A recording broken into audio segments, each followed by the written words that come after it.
Chapter 3800. Hua Jin thought for a while and decided to give Yun Shishir a call. He wanted to go back to the Mu family first before making other plans. He fumbled in his bag and found a mobile phone. It was Liang Yin's mobile phone. However, the mobile phone had a 6-digit password. Hua Jin did not know Liang Yin's password. He tried a few of the more common passwords for lazy people, but it still showed that he had entered the wrong password. If the password was wrong, the mobile phone could not be used. Feeling disheartened, he entered his own birthday. He did not expect that the mobile phone would be automatically unlocked. Hua Jin did not have time to be shocked. He quickly entered Yun Shishir's number. The beeping sound from the other end lasted for a few seconds. Finally, the call was connected. "Hello." Before he could state his identity, Gong Jie's distinctive cold voice was heard from the other end. "Who is it?" Gong Jie urged impatiently. "Speak." Liang Yin reacted quickly. "Where's Shishir?" "Who are you?"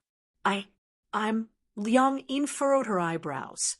If she were to admit that she was Hua Jin in front of Gong Jie over the phone, Gong Jie would definitely think that he was a lunatic, hang up the call, and blacklist his number. This was the reaction that he had imagined Gong Jie would have. After all, in the world of ordinary people, it was really difficult to understand such a mysterious thing as soul exchange. Even until now, he found it hard to accept this reality. If he were to tell the truth to Gong Jie would definitely think that he was an idiot. Hua Jin pondered for a moment and said, "Are you Gong Jie?" Gong Jie was a little wary. "Who are you? How do you know my name?" I heard Shishir mention you often. You're Shishir's younger brother. I saw you at Shishir's wedding, but I don't think you have any impression of me." Gong Jie was silent, but did not say anything. Hua Jin asked anxiously, "Where's Shishir?" "I went out and forgot to bring my phone." "No. How could he drop the ball at such a critical moment?" Hua Jin felt so wronged that he was tearing up. Gong Jie raised his eyebrows suspiciously. "What's the matter?" It's like this. I broke my leg, but because I didn't have any money on me, I couldn't leave the hospital because I didn't pay the medical fees. So, Hua Jin was extremely embarrassed. This Liang Yin was really poor to the max. After rummaging through the entire bag, there was nothing but a wallet containing a $100 bill. Rather than saying that he was hospitalized, it would be better to say that he was detained in the hospital because he couldn't afford the medical fees. "Is it convenient for you to transfer the money to me?" For the record, I'm really not a liar." Gong Jie asked directly, "Which hospital?" "Near the film city, Mercy Hospital." "Got it." On the other end, the call was quickly hung up. Hung up. Gong Jie, that rascal, actually hung up the call? That was too rude. Hua Jin furrowed his eyebrows, his head full of question marks. Lying on the bed, he unlocked his phone and started to flip through the phone's directory. What surprised him was that the directory was empty. There was not a single note. Did she not have any relatives? What about Peng Yi? What about her classmates? None of them? He opened WeChat. The interface was also shockingly empty. Her friends column was empty as if it was isolated from the world. There was no trace of her background at all. Chapter 3801. Hua Jin was lying on the bed like a salted fish. Just when he was feeling lost and hopeless, he heard footsteps outside the door. Wow. Oh my God, he's so handsome. Is he a celebrity? He's so handsome, and he's so tall. Do you dare to go up and hit on him? He's preparing to enter the ward. Is he a family member of one of the patients? Hua Jin sat up alertly and pricked up his ears to listen. When he heard the footsteps stopping at the door, he thought it was Liang Yin. He was so excited that he got off the bed and rushed to the door. The door opened, at that moment.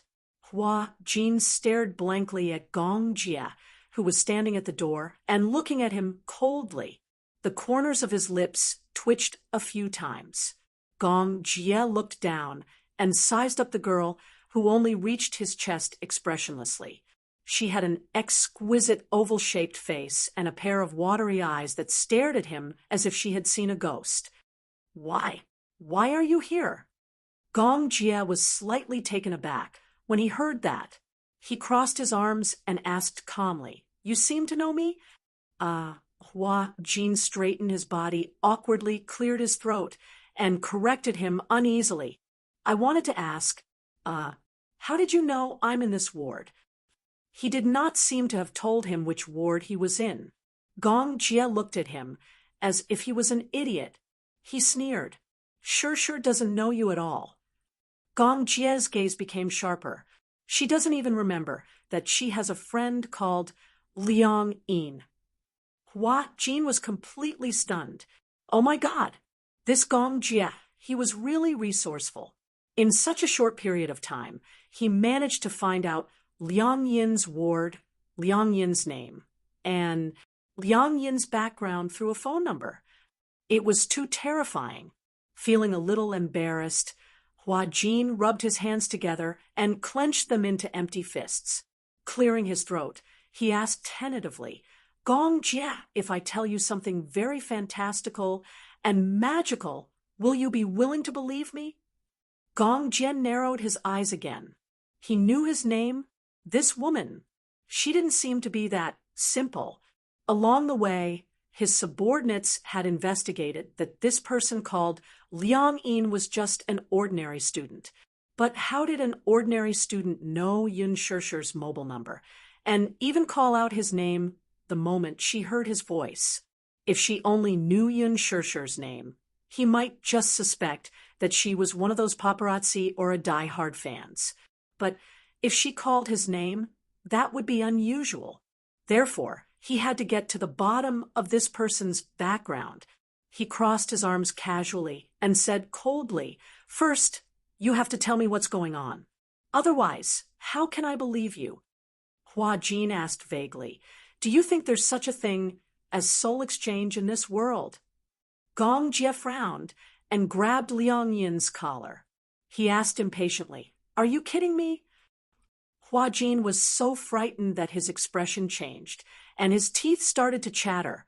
Look. He didn't believe it. If it was any normal person, they wouldn't believe it. Moreover, he was already afraid of Gong Jia. Usually, he would avoid Gong Jia. Now that Gong Jia was acting up, he was so scared that he didn't dare to move. Why are you shaking? Gong Jia shouted, Don't shake. Chapter 38:02. You're filming, right? Gong Jia narrowed his eyes coldly, and his voice was even colder. Or are you playing with me?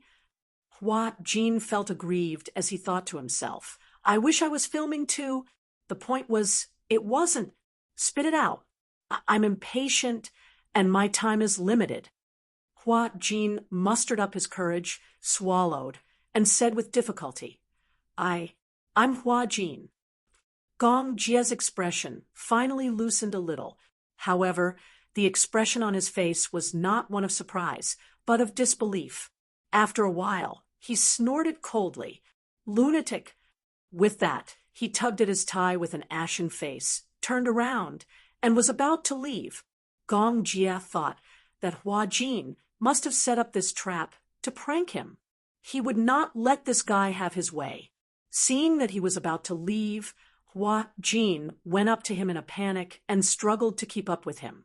As he tried to catch up with him, he tried his best to explain, Gong Jia, listen to me. The reason why it was difficult was because Gong Jia's legs were too long. With a height of 9 meters, just his pair of long legs alone would bring him closer to 1 meter with every step he took. If it was the previous Hua Jin, he could still manage to keep up.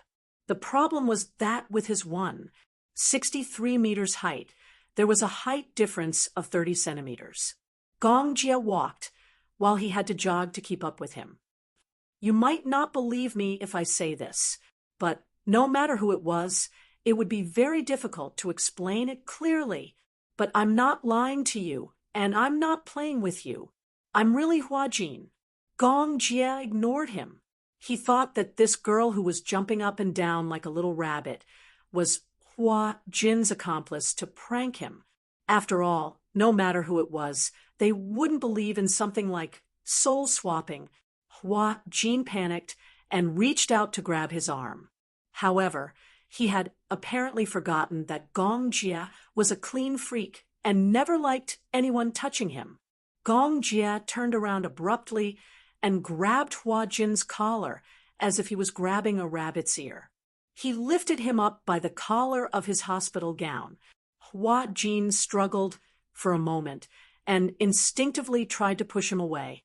Because of the Gong Jie's action, the collar got stuck on his neck, and he found it hard to breathe for a moment. Gong Jie pushed him against the wall, his big hand easily clasping his neck. Gong Jie did not use any force. He just fixed him to the wall. Gong Jie's tone was unfriendly, and his expression was cold.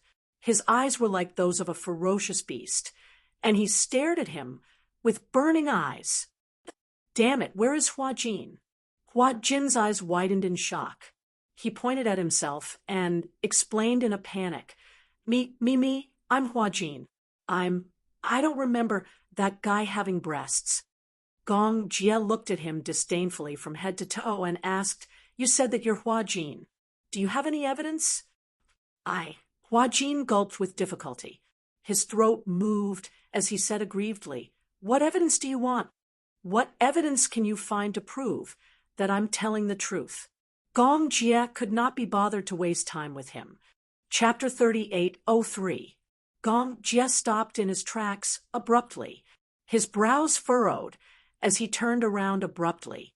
His vulture eyes were fixed on Tang Yuanshu, dangerous and intimidating. What did you say? Hua Jin shrunk his shoulders but mustered up his courage to say, Well, I still remember when we were playing cards, and you and I lost. Mu Yaja made us play a paper towel game, just to prank us. Speaking of this, Hua Jin was also very embarrassed. However, he had to say it. Well, at that time, he wanted to describe the details. Gong Jie felt extremely nauseous when he mentioned that incident. He resisted the urge to vomit and covered his mouth. His face was ashen as he said, Shut up. Hua Jin then shut his mouth obediently and didn't dare to say another word. Gong Jie stood where he was and sized up the unfamiliar girl in front of him in disbelief. To be honest, no one would believe that a girl who came out of nowhere and told him that she was Hua Jin and that their souls had swapped, even though Hua Jin had mustered up his courage to mention that incident. However, Gong Jie still found it hard to believe. After all, if he believed it and was tricked by Hua Jin, this incident would definitely be a stain that he would never be able to erase. Gong Jie lifted his handsome face and sized him up again. Suddenly, he said word by word, I'm warning you one last time. Tell me the truth, or else I'll really kill you. Hua Jin was trembling in fear when he saw his kind gaze. Even so, he still pinched his palms hard and used the last of his courage to say with difficulty, I'm really Hua Jin. I'll have more chances to prove this to you. What's true can't be false, and what's false can't be true. If I'm lying to you, you can do whatever you want. Others may not know, but I know what kind of person you are. You are the future successor of the Hurricane Group. I can offend anyone, but I wouldn't dare to offend you. I can joke around with anyone, but I wouldn't dare to joke around with you. After saying that, Hua Jin clenched his fists tightly and bit his lips stubbornly, feeling wronged. If he had any other way, he wouldn't tell Gong Jie about this. He didn't know if he would have to guard this body for the rest of his life after his soul had swapped bodies. If he really couldn't return to how he was before, he would definitely break down. Moreover, he might even be mocked by others. Furthermore, After living as a man for more than 20 years, he had no way to adapt to suddenly becoming a girl. Gong Jia looked at him deeply and suddenly said, "You'd better be sure that you're telling the truth." Hua Jin nodded vigorously. Gong Jia pursed his thin lips and moistened the tip of his tongue. He looked around and suddenly said, "I've already paid for your medical fees." Well, Hua Jin took a step forward and asked, "Can you not mention this to Shusher for the time being?" "Why?" "Because," Hua Jin said awkwardly, "it's better not to let others know about this for the time being." Initially, he didn't want to tell Gong Jia about this. Initially, he wanted to find Shusher and ask her to pay for the medical fees first. Then, he would make other plans. She did not expect Gong Jia to pick up her call. He even made a show of investigating the matter and found his way to the hospital. Chapter 3804. While Hua Jin was having a headache, Gong Jia asked, unhappily, "What about me?" "What?" Gong Jia raised an eyebrow. "I don't belong to the category of others. Or do you mean that I'm special?" Gong Jia said in a disapproving tone. "Why should I know about this?" Hua Jin was dumbfounded. "I don't have the patience to deal with this." Gong Jia crossed his arms and said, "Now, I've already paid for your medical fees. You're on your own now." Hua Jin was furious when he heard that. "Hey, don't you have any sympathy at all? I'm already in such a pitiful state. A man turned into a woman, and you still have such a cold attitude. Hey, don't you have any sympathy at all?" He clenched his fists tightly in anger. His face was red, but his eyes were black and shiny. When Gong Jia heard that, he suddenly burst out laughing. For a moment, Hua Jin could not tell if the man was sneering or mocking him. He was so angry that he forgot about Gong Jia's status as he strode toward him, raised his fist, and swung it at him. Gong Jia caught his fist and snorted disdainfully. "Are you crazy?" He dared to hit him. Did he want to die? He gathered his strength in an instant. Hua Jin felt that his fist was tightly wrapped by Gong Jia's large palm. Then his knuckles felt like they were going to be crushed by his huge grip. Hey, pain, pain. Gong Jia felt that he could easily flatten the little girl in front of him with one hand. Hua Jin was terrified. He quickly begged, You let go." Gong Jia snorted coldly. "Why should I? Who was the one who wanted to hit me just now?" I was wrong." Hua Jin gritted his teeth and admitted defeat. Gong Jia then let go of his hand and snorted disdainfully. He stuffed his hands into his trouser pockets and pondered for a while before his thin lips suddenly curved. Back then, when Yun Shusher acknowledged Hua Jin, he was already very unhappy. Why? She already had him as her younger brother, but she actually acknowledged another one. Then what was he? For a moment, he felt as if he had fallen out of favor. However, things were different now.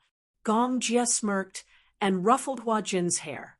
Looking straight into his eyes, he asked, "What do you want now?" I want to change my clothes first, then I'll make other plans." "Aha, all right." Gong Jia turned around and left. While Hua Jin was still frozen in place, Gong Jia turned around. Seeing that he did not follow, he said unhappily, "What are you still standing there for?" Oh. Hua Jin then hurried to catch up with his footsteps. Outside the hospital, a sports car was parked. Hua Jin was wearing a thin hospital gown. When he got into the sports car, he was shivering from the cold. Push it up." Seeing that he was wearing thin clothes, Gong Jia did not say anything. He pressed a button, and the sports car's hardtop opened up quickly. What a disgrace. Hua Jin covered his face silently. Gong Jia glanced at him and caught sight of a strange protrusion. When he took a closer look, his handsome face could not help but blush strangely. Hua Jin scratched his head and saw Gong Jia's gaze on his chest. He raised both hands and touched it, but Gong Jie looked away awkwardly. You're not wearing underwear. Underwear.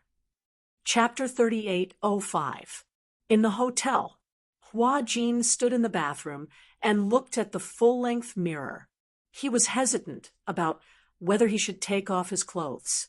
Suddenly, someone knocked on the door. Hua Jin walked over warily and heard a woman's voice. Hello, room service. We have bought the underwear you asked us to buy. I didn't ask you to buy it.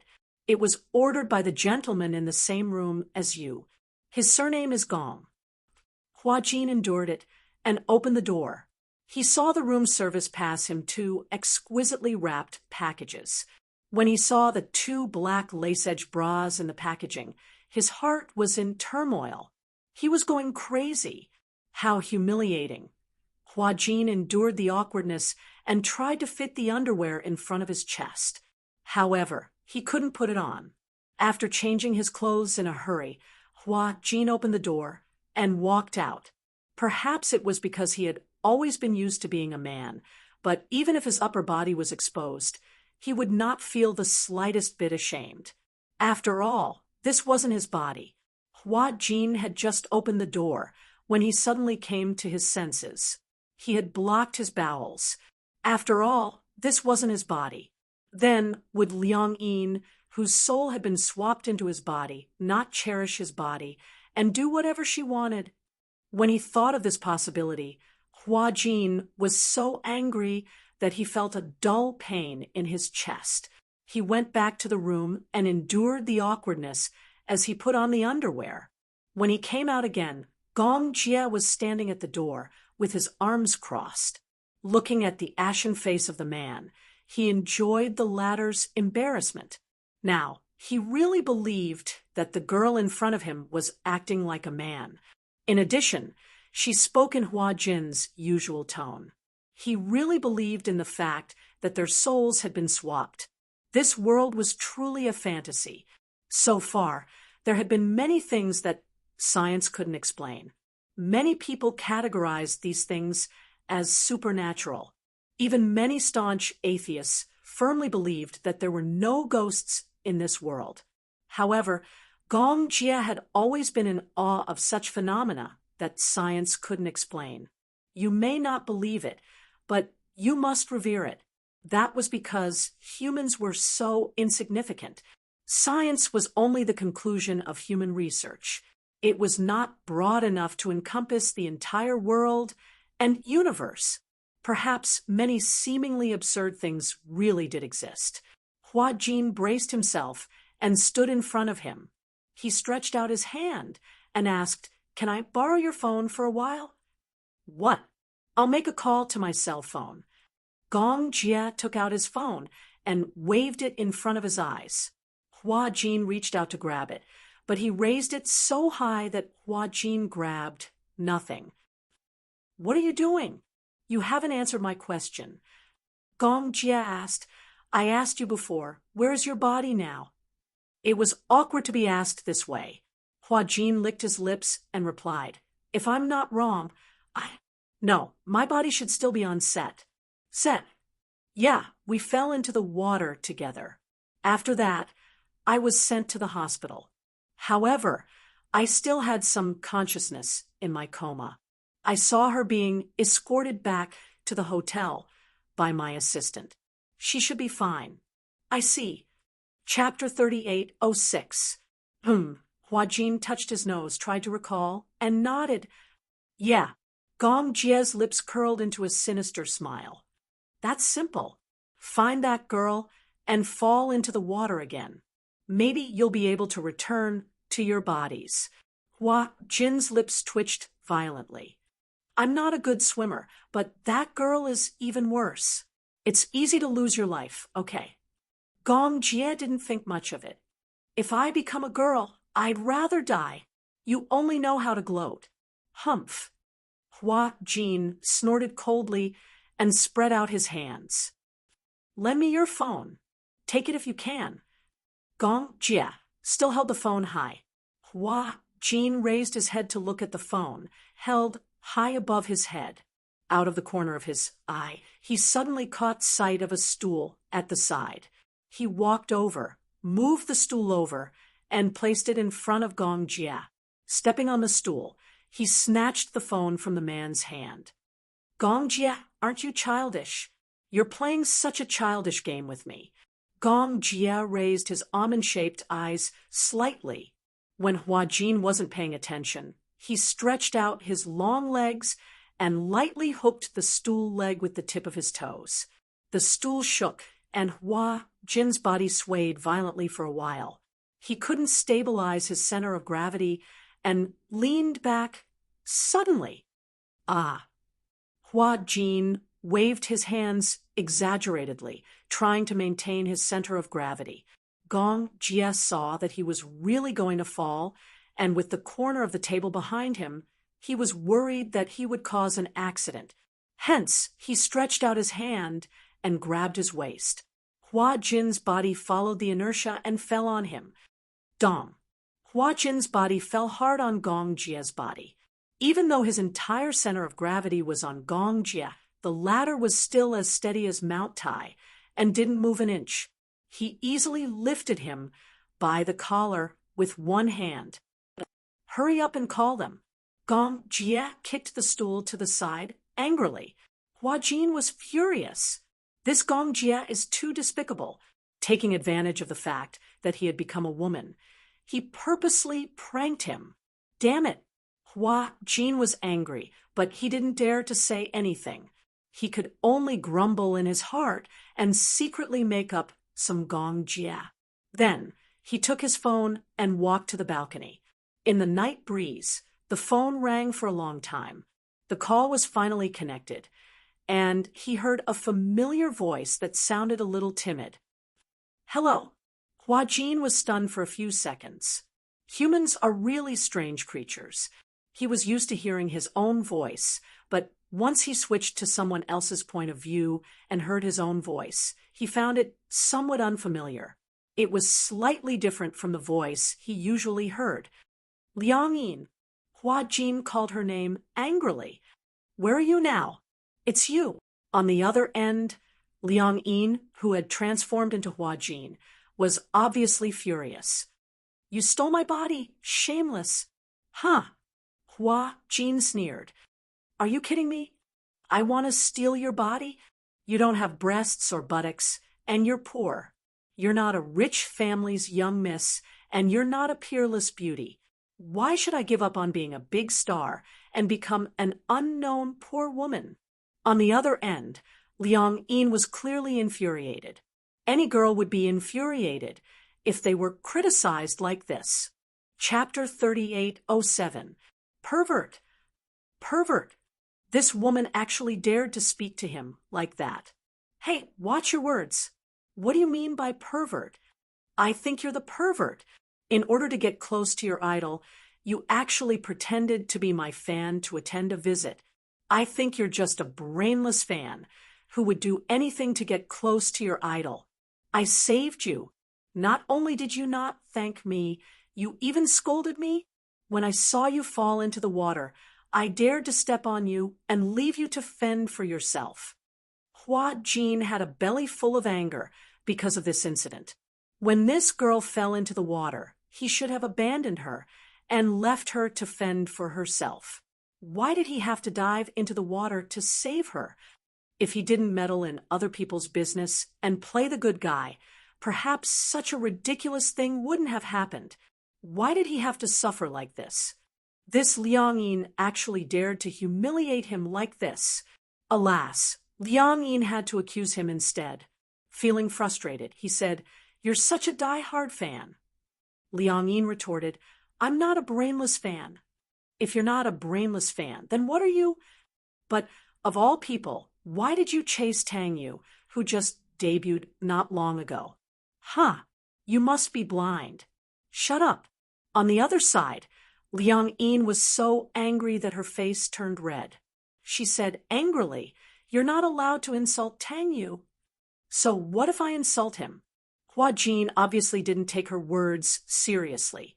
When Liang Yin heard this, she said angrily, Hua Jin, I'm warning you. Right now, in the eyes of others, I'm the real Hua Jin. Your reputation and status are all in my hands. If you dare to hurt people again, I'll create a lot of gossip for you tomorrow. When Hua Jin heard this, his lungs almost exploded with anger. You dare. See if I dare or not. When Hua Jin heard this, he suddenly curled his lips. All right, if you dare to create a lot of gossip for me, of course, I won't let you take advantage of me so easily. What do you mean? Hua Jin said proudly, I'm with a man now. If you dare to act recklessly, I don't mind showing you what real recklessness is. Liang Yin, he was instantly terrified. Hua Jin heard no response from the other side, and guessed that Liang Yin had given in. After all, girls were timid and easily frightened by a few words. Hua Jin took a deep breath. Holding the phone, he asked Liang Yin, Where are you now? I don't know. I think it's in a hotel. Did the assistant send you back to the hotel? Yes. All right, I'll go find you. Hua Jin rubbed his chin and said to her, Stay in the room and don't move. Why should I listen to you? When Hua Jin heard this, he could not help but laugh. This girl's temper seemed to be extraordinarily stubborn. Hua Jin leaned against the railing and asked meaningfully, Do you like my body that much? On the other end, Liang Yin was sitting on the bed. She did not know why, but when she heard Hua Jin's words, her face seemed to be on fire. I don't. Until now, she had not dared to take a shower. She did not know how to face this body. Hua Jin said, That's it then. Wait for me. We'll discuss what to do now. All right. Although she was unwilling, Liang Yin still agreed. Chapter 3808. As he looked around, there was a lingering fog, and it looked as though it could swallow the mountains and rivers. He walked over and said to Gong Jie, Lend me your car. Gong Jie glanced at him. Do you have a driver's license? Yes. Are you sure? Gong Jie sized him up. You don't have this girl's driver's license, so you're driving without a license. Hua Jin. He pondered for a moment. Just when he was about to speak, Gong Jie knew what he was going to say and immediately rejected him. Don't even think about it. You know what I'm going to say? You just want me to be your driver for free. Gong Jie snorted arrogantly. Who do you think you are? Why should I listen to your orders? Hua Jin begged him nicely. Gong Jie, please. This matter is very important to me. You're worried that Liang Yin will mess around? Yeah, that was part of it. You just have to drive me this time. I'll settle the rest myself. Gong Jie was still unmoved and put on an I'm not close to you expression. Hua Jin said angrily, Forget it. I'll take a cab myself. As he said that, he turned around and walked towards the door. Gong Jie asked faintly behind him, Do you have any money on you? Also, are you sure you can sneak into the hotel if you go to the film set now? Just these two questions had stumped Hua Jin. He had a headache. He turned around gloomily, looking extremely dispirited. You're not helping me again. Gong Jie heard that and said, It's not impossible for me to help you, but there are conditions. Hua Jin felt a little uneasy when he heard that. Not everyone could afford to owe Gong Jie a favor. This condition must be very harsh. However, he was still mentally prepared. Go ahead. Gong Jie stood up, walked up to him, and said slowly, In the future, when I'm around, you're not allowed to call Shirshir sister in front of me. Hua Jin was dumbfounded. Gong Jie was a little displeased when he saw his expression. What's wrong? Can't do it? Just this? Hua Jin frowned. It's that simple. What else can I do? Do you think I can sever the relationship between you and Shirshir? Gong Jie had been unhappy about this for a long time, especially when he was around. Hua Jin affectionately called Yun Shirshir sister. He had always been brooding over it. Hua Jin nodded and said, Okay, deal. It's settled then. Gong Jia said in a sinister tone. If you dare to disobey, I'll teach you a lesson. All right, young Master Jia. Hua Jin rolled his eyes hard in his heart. However, seeing that he had agreed so readily, Gong Jia felt satisfied. Half an hour later, Gong Jia sent Hua Jin to the hotel. Although the hotel was heavily guarded, for someone like Gong Jia, no matter how strict the security was, it was useless. Gong Jia also fulfilled his promise and sent Hua Jin to the door of his room before leaving. Hua Jin stood at the door and pressed the doorbell. After a while, he heard Liang Yin standing at the door. She asked warily through the door, "Is that you?" Hua Jin rolled his eyes in his heart. Couldn't she just look through the peephole? Was the peephole on the door for decoration? Had this moron never stayed in a high-end hotel before? "Yes, it's me. Open the door." Chapter 38:09. Seeing that he had locked the door, Liang Yin became alert. She shrunk her shoulders and looked alert. "Why did you lock the door?" Hua Jin frowned. He turned around and looked at her with disdain. "Why? You look like I'm going to do something to you." Liang Yin instinctively took half a step back and covered her chest. This seemed to be a woman's subconscious reaction. Because she had been soaked in water, she was worried that her insides would be exposed. She obviously hadn't accepted the fact that their souls had been swapped. Hua Jin reminded her kindly, "Please, you're my body now. I'd be crazy to do anything to my body." Hua Jin looked at her body again. To be precise, it was his body. He saw that it was still wet. His hair was half dry, but his clothes were sticking to his body. He raised his eyebrows suspiciously. "Don't tell me you haven't taken a shower yet?" Damn it, this was simply torturing his body in disguise. Liang Yin snapped out of her daze at once. Her gaze landed on Hua Jin, and her eyes burned with passion. You've taken a shower." She rushed over to Hua Jin and grabbed Hua Jin's collar. Unfortunately, Liang Yin was Hua Jin's body now, and Hua Jin had shrunk from his 1.8-meter long legs into a cute girl. With Liang Yin grabbing his collar so tightly, he looked like a little white rabbit being lifted up. He looked powerless.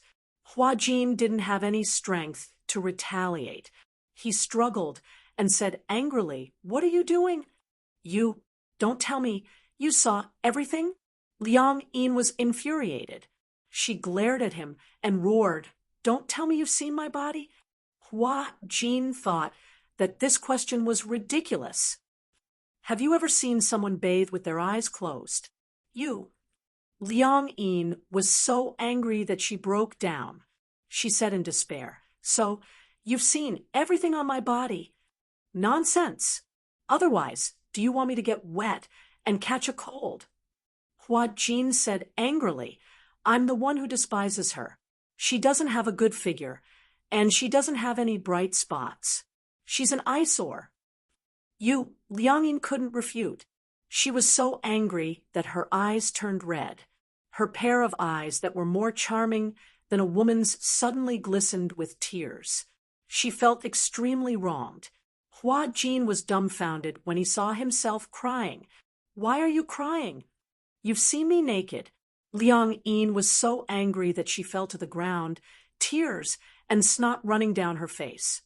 "In all my life, other than me, no one has ever taken advantage of me like this." Most importantly, this vile man actually said that her body was an eyesore, stinging eyes. Unable to bear the humiliation, she burst into tears. Hua Jin had a helpless look on his face. Did she think he wanted it? "Don't cry." It would have been better if Hua Jin hadn't comforted her. Once he did, Liang Yin burst into tears, even more unbridled, like a stormy sea. Hua Jin was so frightened that he shuddered. He instinctively looked in the direction of the door, worried that her cries could be heard outside. He crouched in front of Liang Yin in a fluster and begged for mercy. Okay, don't cry, okay? Your body is very beautiful. Your boobs are very big. Your legs are very long, and your waist is very thin. I've never seen a woman with such a good figure. It would have been better if he hadn't said anything. What was that saying? Chapter 38:10. Liang Yin's tears fell uncontrollably. She hugged her shoulders and cried pitifully. Hua Jin held his forehead in pain. Is it that important to let someone see your body? Of course it's important. Liang Yin had received a traditional family education since she was young. Her parents had always taught her that girls should have self-respect and self-love, especially when it came to their first night. She could only give it to her husband. As for her own body, other than her husband, once it was seen by any other man, it would become worthless. If you see it, I'll be worthless, Liang Yin cried sadly. My mom said that if my body is seen by another man, and that man is not my husband, my body will be dirty. What era are we living in now? Hua Jin said disapprovingly, this isn't a male-dominated society. Why does your mom still have such a backward mindset? Liang Yin's tears streamed down her face.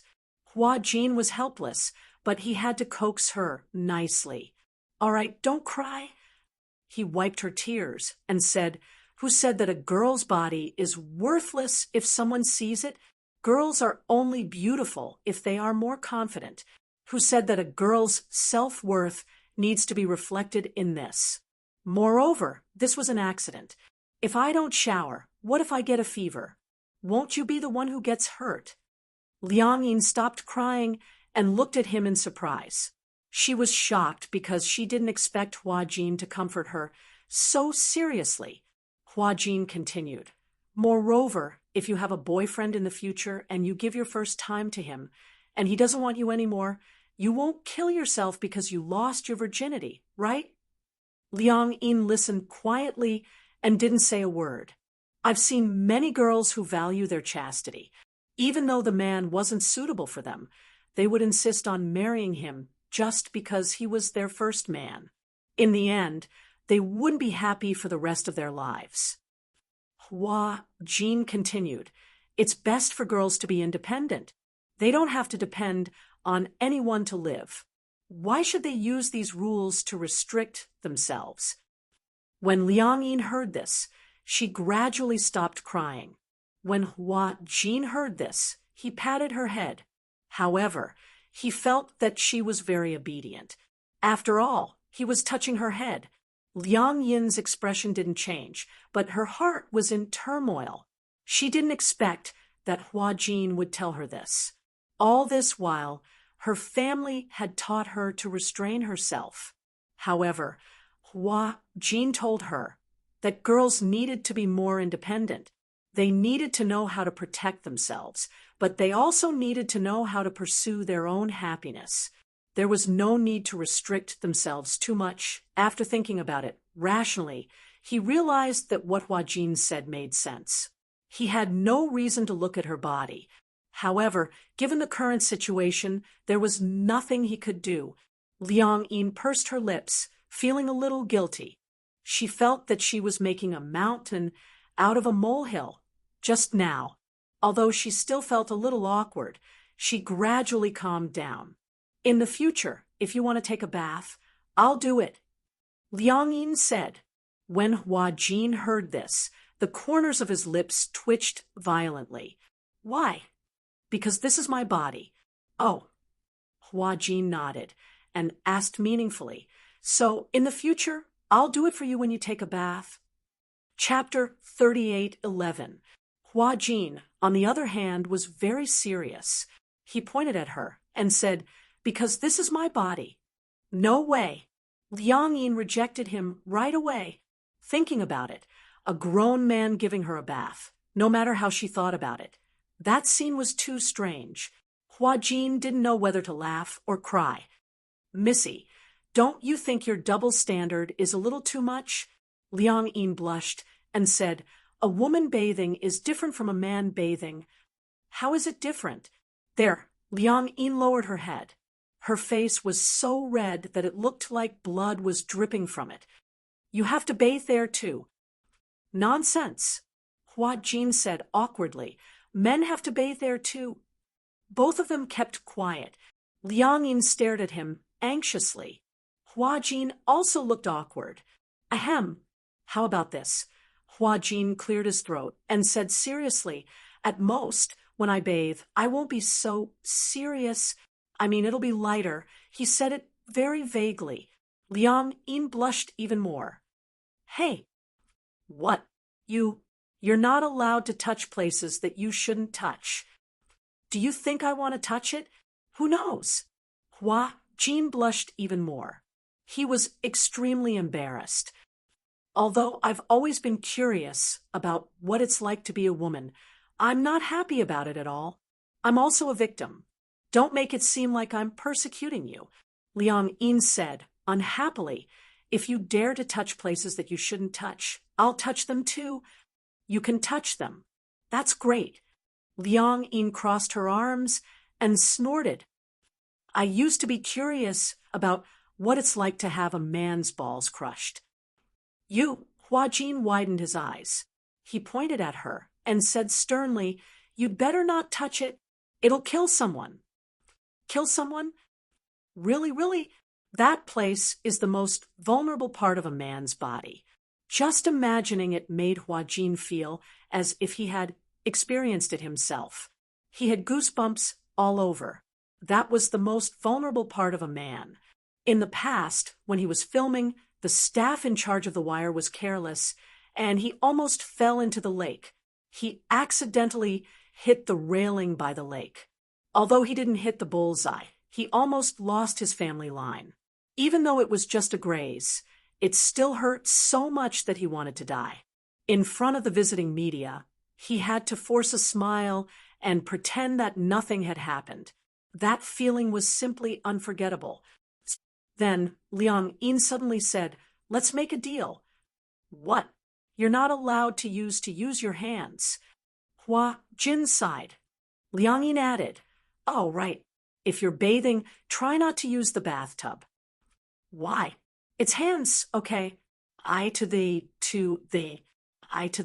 Then what are you waiting for? Hua Jin urged her. It'll be bad if you catch a cold. My body is weak to begin with. Hearing this, Liang Yin stood up slowly and stood at the bathroom door. She was still hesitant. Hua Jin walked behind her and kicked her in. Wash yourself clean. Come out clean and smelling good. You actually kicked. Chapter 38:12.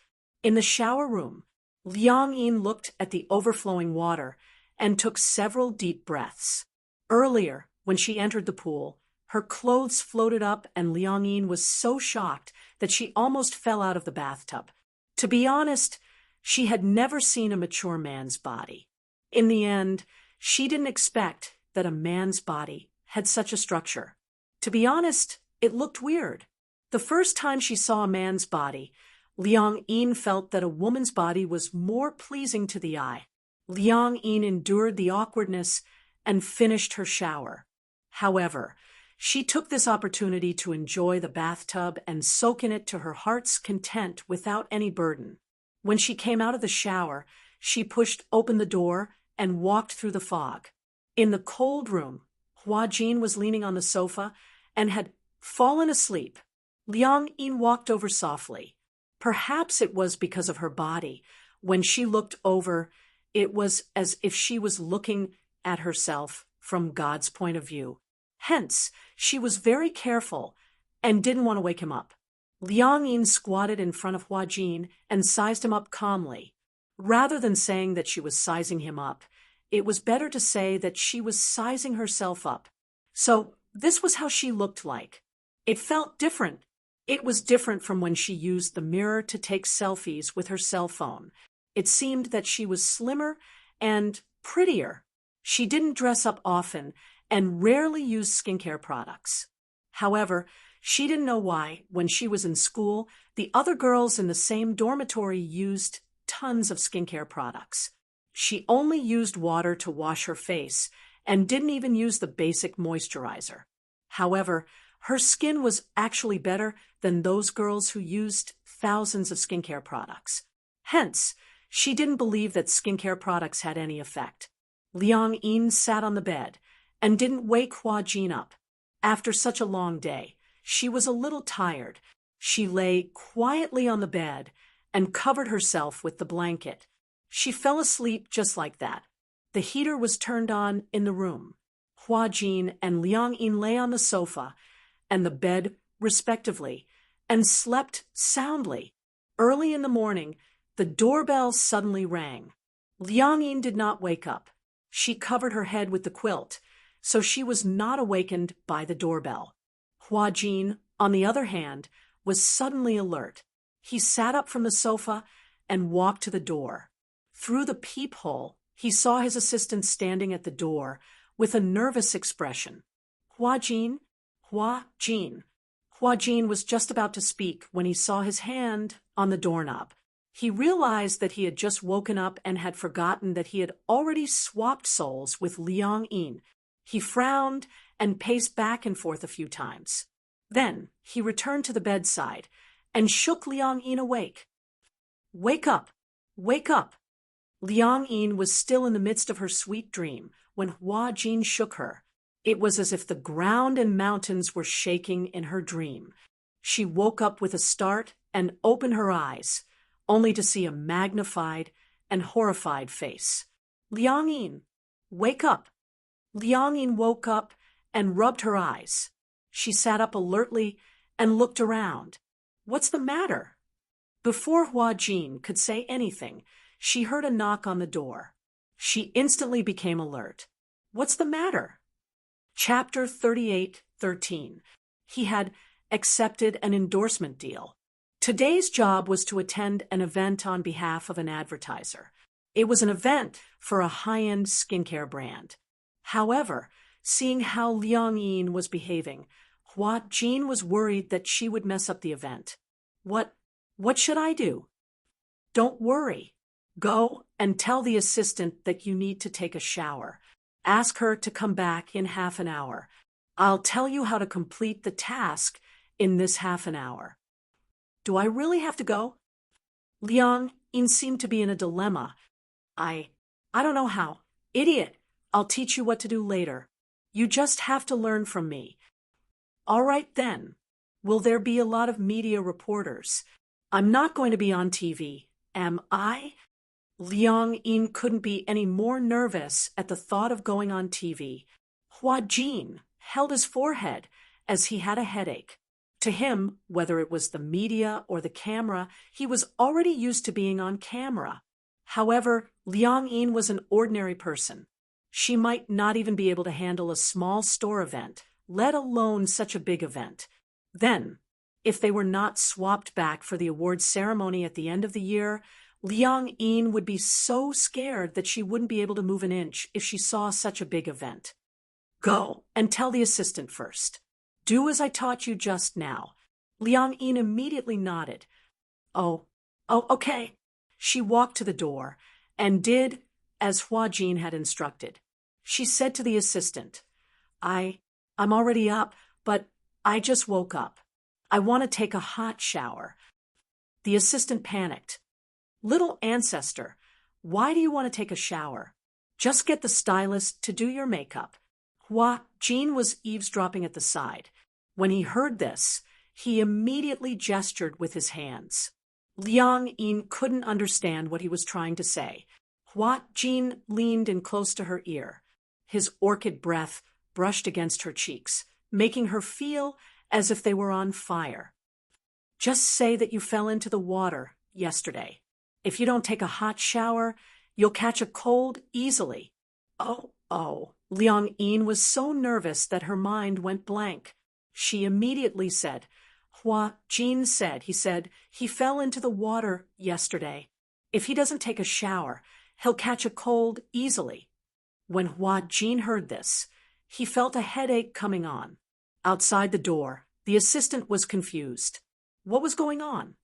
Only then did Liang Yin realize that she was too nervous and accidentally let it slip. For a moment, She was so anxious that her face turned red. She immediately corrected him. Huh? Anyway, come back in half an hour. After that, Hua Jin pulled her back to the room. Listen up. Generally speaking, the event this time is mostly an event and half an interview. If the host asks you some questions, you should answer them seriously if you can. If you can't answer them, you should use a smile instead. Generally speaking, if you smile, the fans below the stage will scream, and this problem will be solved.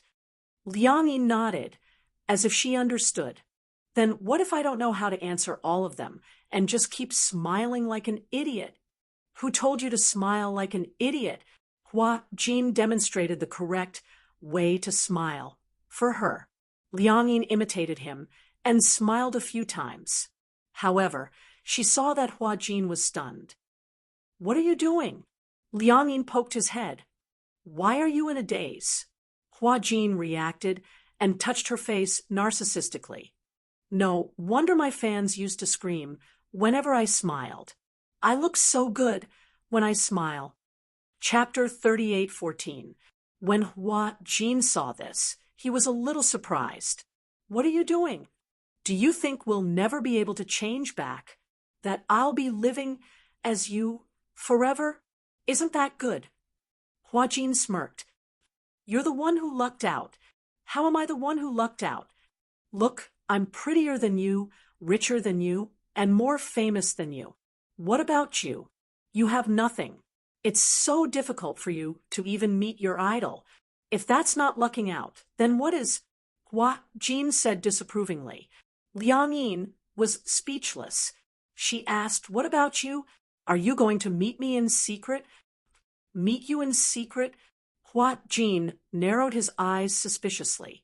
Liang Yi then realized that she had used the wrong words. She immediately corrected herself. If someone finds out, it'll be considered a scandal, right? Hua Jin touched his chin. He also felt that this matter was a little tricky. He couldn't possibly keep meeting Liang Yi in secret like this. He had to think of a legitimate way to do it. Hua Jin suddenly had an idea. Why don't I apply to be your assistant? Assistant? A newly hired assistant. She'll take care of your daily life and be in charge of your events. At the same time, she'll train your acting skills and teach you how to act. When Liang Yi heard this, she still hadn't come back to her senses. Acting was indeed a rather difficult task. Not to mention acting. Even when facing the camera, she felt nervous and at a loss. The assistant outside the door rushed him again. Hua Jin, you can't take it anymore. It's too late. Are you done showering? Hua Jin gave Liang Yi a look and then hid in the wardrobe. Liang Yi stood up and walked to the wardrobe. After confirming that he had hidden well, she let the assistant in. The stylist was standing behind the assistant. Liang Yi said awkwardly, Well, it's too late. It's too late. The assistant hurriedly called the stylist in and pushed Liang Yi to the sofa. She also moved the spotlight and makeup box in and started the huge makeup project. Actually, Hua Jin's foundation was very good, but there was still a difference between before and after makeup. While the stylist was putting on her makeup, Liang Yi anxiously watched her assistant pacing back and forth in the room. She laid out the quilt and rummaged through the cloakroom. She was a little nervous, worried that she would stumble upon Hua Jin's hidden cabinet. If she really found it, then it would be hard to explain. Seeing the assistant fumbling toward the cabinet where Hua Jin was hiding, Liang Yi suddenly shouted, Hey! When the assistant heard her voice, he turned around and pointed at himself. Master Jin, are you calling me? Ugh, ugh. Liang Yi nodded. She didn't know the name of the assistant. She waved at her and said, Come here. The assistant walked over with the clothes in her arms. Liang Yi said, I want to hire another assistant. When the assistant heard this, her expression immediately became uneasy. Master Jin, did I do something wrong? So, you want to replace me? I want to hire another one. Liang Yi muttered, I only have one assistant. It's not enough. Master Jean, have you forgotten? You have 3 assistants. Liang Yin's expression turned awkward. She thought to herself, why didn't Hua Jin tell her about this? But 3 assistants? That's too much. Even the emperor didn't have such a grandeur. Chapter 38:15. The assistant was dumbfounded. Oh my God! Was this really Hua Jin? This Hua Jin actually wanted to ask for her opinion. The assistant immediately smiled apologetically and said, Master Jean, you're the employer. You can just tell me directly if you want to hire a new assistant. However, if I did anything wrong, you must tell me. I'm going to correct it soon. Okay. Liang Yi nodded and obediently followed the makeup artist's instructions. She closed her eyes and allowed the makeup artist to do her makeup. She lamented in her heart, life as a celebrity is so comfortable. She had 3 meals a day, and she had an assistant to attend to her every need. Besides acting, she didn't have to do anything else herself. It felt so good. If only she was also a celebrity. However, wasn't she also a celebrity now? Although this body wasn't hers, she could still satisfy her cravings. Hua Jin hid in the wardrobe. The air was so stuffy that he almost couldn't breathe. After 1.5 hours, he heard the sound of the door closing. Liang Yi had obviously been taken away by the assistant. He then crawled out of the wardrobe and took out his cell phone. This cell phone belonged to Liang Yi. It had run out of battery, so he connected it to the charger first. Coincidentally, Liang Yi had forgotten to bring her cell phone when she left. He picked up his cell phone and dialed Qin Zhou's number. Half an hour later, Qin Zhou appeared. The moment he opened the door, Hua Jin grabbed his hand and dragged him in. He looked outside the door, warily, and then closed it. After Qin Zhou entered the room, he looked around and saw that there was only Hua Jin in the room. Hence, he turned around and sized up Hua Jin in disbelief. In front of him was a thin girl with a nervous expression. Who are you? Earlier on the phone, Hua Jin was worried that he couldn't explain it clearly over the phone, so he told Qin Zhou that something had happened to Hua Jin. After all, Hua Jin was Qin Zhou's artist. He was worried that something might have happened to Hua Jin, so he hurried over. However, when he saw that Hua Jin had turned into Liang Yi, he was confused. Qin Zhou, it's me, Hua Jin said nervously. I'm Hua Jin. The air was dead silent for a long time. Qin Zhou sneered coldly. Who the hell are you? I'm warning you, no matter who you are, don't try to act mysterious in front of me. I'll ask you one more time. What exactly happened to Hua Jin? Tell me clearly. It's true.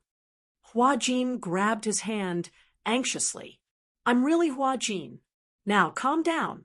I'll tell you everything from the beginning to the end. Qin Zhou interrupted her. I'm very calm. You, on the other hand, don't seem to be thinking clearly. Hua Jin sighed, helplessly. I know that what happened to me is indeed difficult to understand using normal thinking. If it hadn't happened to me, I wouldn't have believed it. Qin Zhou narrowed his eyes. Luckily, Qin Zhou had some patience. Perhaps he wanted to see what this girl's motive was, so he really wanted to hear what kind of fallacy she was going to make. Hua Jin then patiently recounted what had happened the day before. Until the end of the story, Qin Zhou's face was expressionless. He even wanted to laugh a little. When Hua Jin saw his expression, she knew that Qin Zhou still didn't believe what she had said. Chapter 38:16. Until he finished speaking, there was no change in Qin Zhou's expression. He even wanted to laugh a little. When Hua Jin saw his expression, he knew that Qin Zhou still did not believe him. He looked like he wanted to cry, but had no tears. He said weakly, I really, if you don't believe me, you can test me. Anyway, I have plenty of ways to prove that I'm Hua Jin. No matter how sincere he sounded, Qin obviously did not believe him. After all, it was so ridiculous that even a scientist would not believe it. How could Qin believe it so easily? He said coldly, "I don't care who you are. Today is not April Fool's Day." As he said this, Qin turned around angrily and was about to leave. Hua Jin panicked and blurted out, "I remember that on the day of Xingzhe's accident, you went to the hospital and walked out of the morgue with red eyes." When Qin heard this, he stopped in his tracks. Hua Jin chased after him and said, "I was outside the emergency room that day, waiting for Shirshir. On the day of Xingzhe's accident, he was stabbed several times while protecting Shirshir. As for Shirshir, because of the serious damage to her cornea, she lost her sight for a long time. Because of Xingzhe's incident, she was unable to recover for a long time." Qin looked at Hua Jin in surprise. Hua Jin smiled and said, "After Shirshir got married, Yu went missing for a long time. This is not something that ordinary people know about. Qin, you know about this too, right?" Qin face was filled with confusion. What Hua Jin said shocked him to the core. This was because what he said was true. These things were rarely known, especially the specific cause of Xingzhe's death. It had always been a secret, and not many people knew about it. When Yun Shirshir was unable to recover from the setback, not many people knew about it. As for Yu's matter, even fewer people knew about it. Unless, of course, Hua Jin had told everyone about this. However, the key was that with Hua Jin's character, he would never reveal these secrets. When Hua Jin saw that Qin expression had softened, he was so nervous that he started to ramble incoherently. "I know that it's hard for you to believe what I've said. If it were me, I wouldn't believe it either. But, Qin, it really happened. You also know that you can't tell anyone about this. Even if you tell anyone, they won't believe such a ridiculous thing. Only you. If you don't believe me, I'm really desperate." For the time being, he did not know how to confess to Shirshir. She told Qin because she knew that Qin was a reliable person. Although he wasn't serious normally, he was very reliable at critical moments. Secondly, Qin was her manager. If he knew about this, he could stay by Liang Yin's side openly. Qin pondered for a moment and suddenly said meaningfully, "Unless you answer me one thing." "Yes." The real Hua Jin can't do that. Qin deep gaze fell on him. Hua Jin immediately exclaimed, "What's wrong with me?" This Qin was simply, "Ha ha." Qin couldn't help but laugh. He winked mischievously and said, "I'm trying to get something out of you." Hua Jin, this guy was actually trying to get something out of him. He gritted his teeth in anger. "Qin, all right. I won't make fun of you anymore." Chapter 38:17. Hua Jin sat back on the bed gloomily. He said dejectedly, "Why do I have to encounter such a situation? Will I never be able to change back?" Qin glanced at him and said faintly, "Isn't it good to be a woman? I think you're not bad now. It's so easy to be a woman. It's just that you've changed from a top to a bottom in a certain aspect." Hua Jin's face turned green when he heard that. "You're still joking with me at a time like this?" "I'm serious." Qin looked serious. "What's wrong with being a woman?" Hua Jin held his forehead in despair. Qin continued to fan the flames. "I can introduce you to a boyfriend." "Get lost." "I'm serious. Think about it." "Qin," Hua Jin said angrily, "I'm really frustrated now. If you continue to joke, I'll really get angry." Qin eyes widened in shock. Your temper is quite bad after becoming a woman. Yeah, you've adapted well to the role." Qin took out a pack of cigarettes from his pocket. Hua Jin wanted one too, but Qin said coldly, "Girls shouldn't smoke." Hua Jin was speechless. Qin lit a cigarette and took a few puffs silently. He finally calmed down and started to adapt to Hua Jin's role. He asked, "How does it feel to become a woman?" "Not good. I feel like I'm missing something." "Why don't you say that you're missing something?" Hua Jin glared at him hatefully. Qin Zhou whistled and pretended not to see the resentment in his eyes. "You said that you've exchanged souls with a woman. Does this body belong to that girl now?" "Yeah." "Let me see." Qin Zhou pinched his chin and looked at him seriously. Then he gave a pertinent comment. "He's so long that he can't stop. She doesn't look as beautiful as me. It's just that she doesn't need makeup. With makeup, she's still a beauty." Qin Zhou had a sharp eye for people. Hua Jin sullenly turned his face away, feeling awkward. "Then, what about the girl?"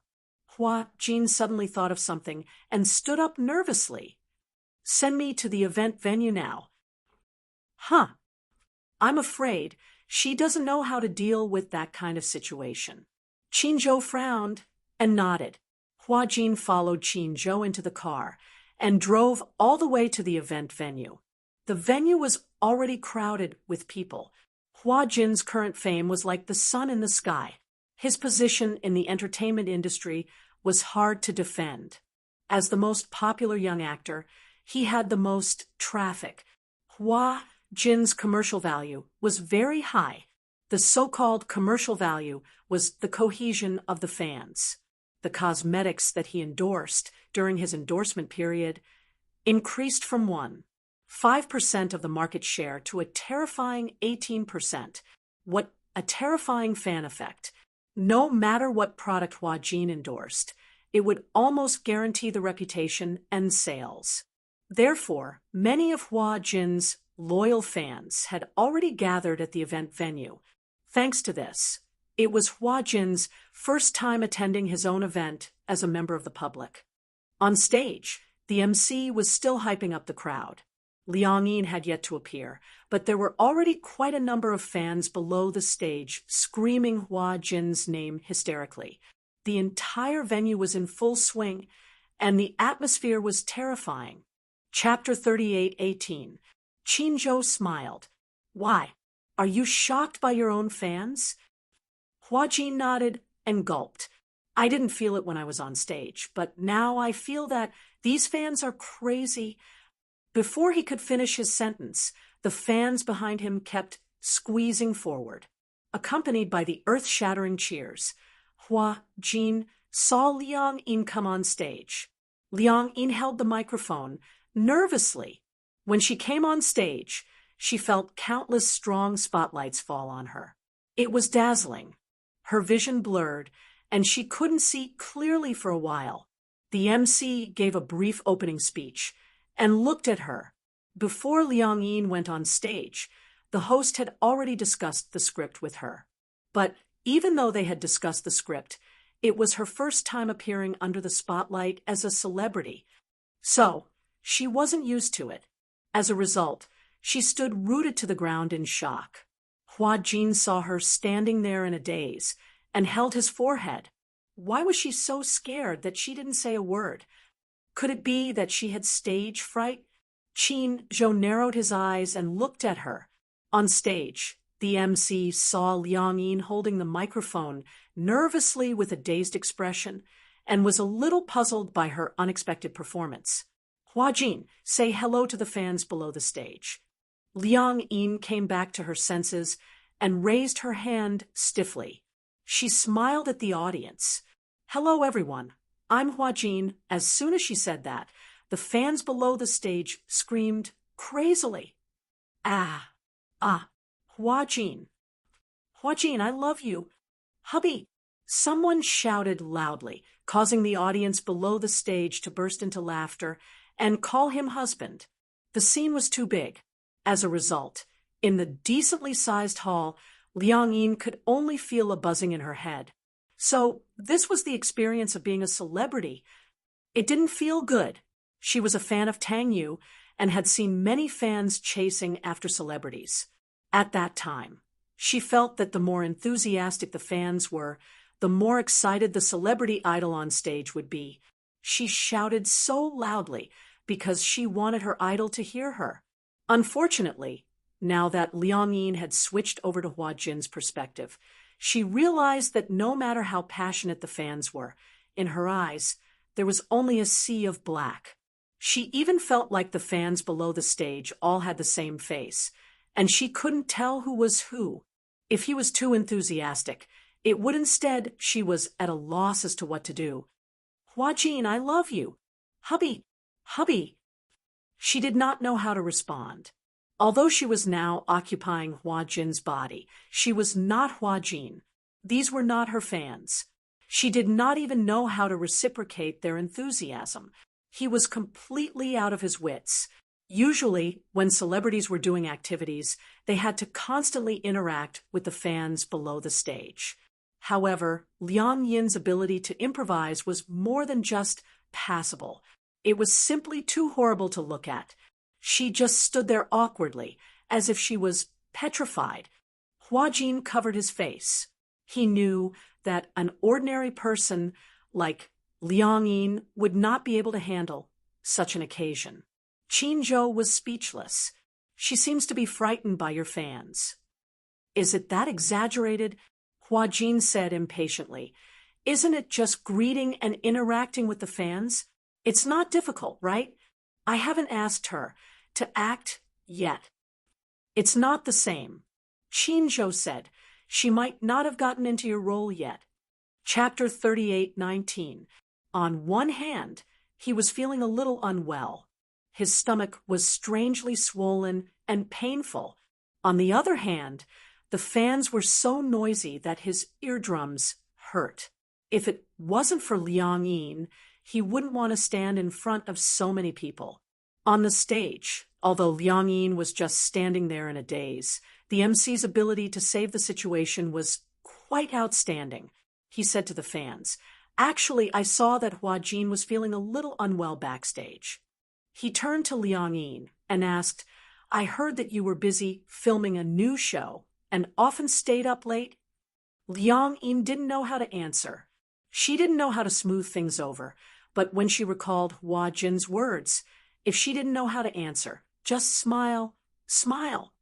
Hence, a weak smile appeared on her face. The MC nodded and continued, "I've worked with Hua Jin a few times. Once on the stage of an award ceremony and once on a variety show. He is a very dedicated idol. Backstage, I saw that his face was pale and he wasn't feeling well. After asking, I found out that because he was busy filming a new show, he came to our event this time with a sick body. So, it's really a rare occasion." Liang Yin was still smiling, but in her heart, she thought, what a serious nonsense. She wasn't sick. However, the MC was really good at making things up to smooth things over. Could it be that those who claimed to be sick on the previous shows were just excuses and excuses? However, her smile was too weak. When the fans below the stage saw it, their hearts ached and their voices gradually weakened. "Hua Jin, all the best. Hua Jin, hang in there. We'll always support you. We'll always be by your side." The MC moved away and said to Liang Yin in a low voice, "Sit down." Liang Yin hurriedly nodded and sat down on the chair. Immediately after, the MC started a long speech. Then, he invited the brand's official spokesperson to give an impassioned speech. Liang Yin was in a daze the entire time. Hua Jin couldn't stand it anymore and said, "I hate her for not living up to expectations." The MC tried to offer her a few times, but she didn't accept it. Qin Zhou said, "She doesn't know these things. I feel that her ability to react on the spot is too bad, let alone interact. But you can't blame her. She's not a celebrity." When Hua Jin heard that, he didn't say anything. Indeed, Liang Yin was just an ordinary person. It was too far-fetched to ask her to act and do activities like a celebrity. However, it wasn't right to just sit there and do nothing. Fortunately, there was an interaction segment between the idols and their fans. One of the segments was to let the idol and the fan kiss through a love glass. Although he had seen this kind of trick many times, it was always used on his fans.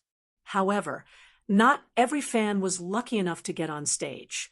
Only the fans who received the VIP card had the right to enjoy this luck. The host randomly picked a few fans from the VIP area to come on stage and interact with Liang Yin.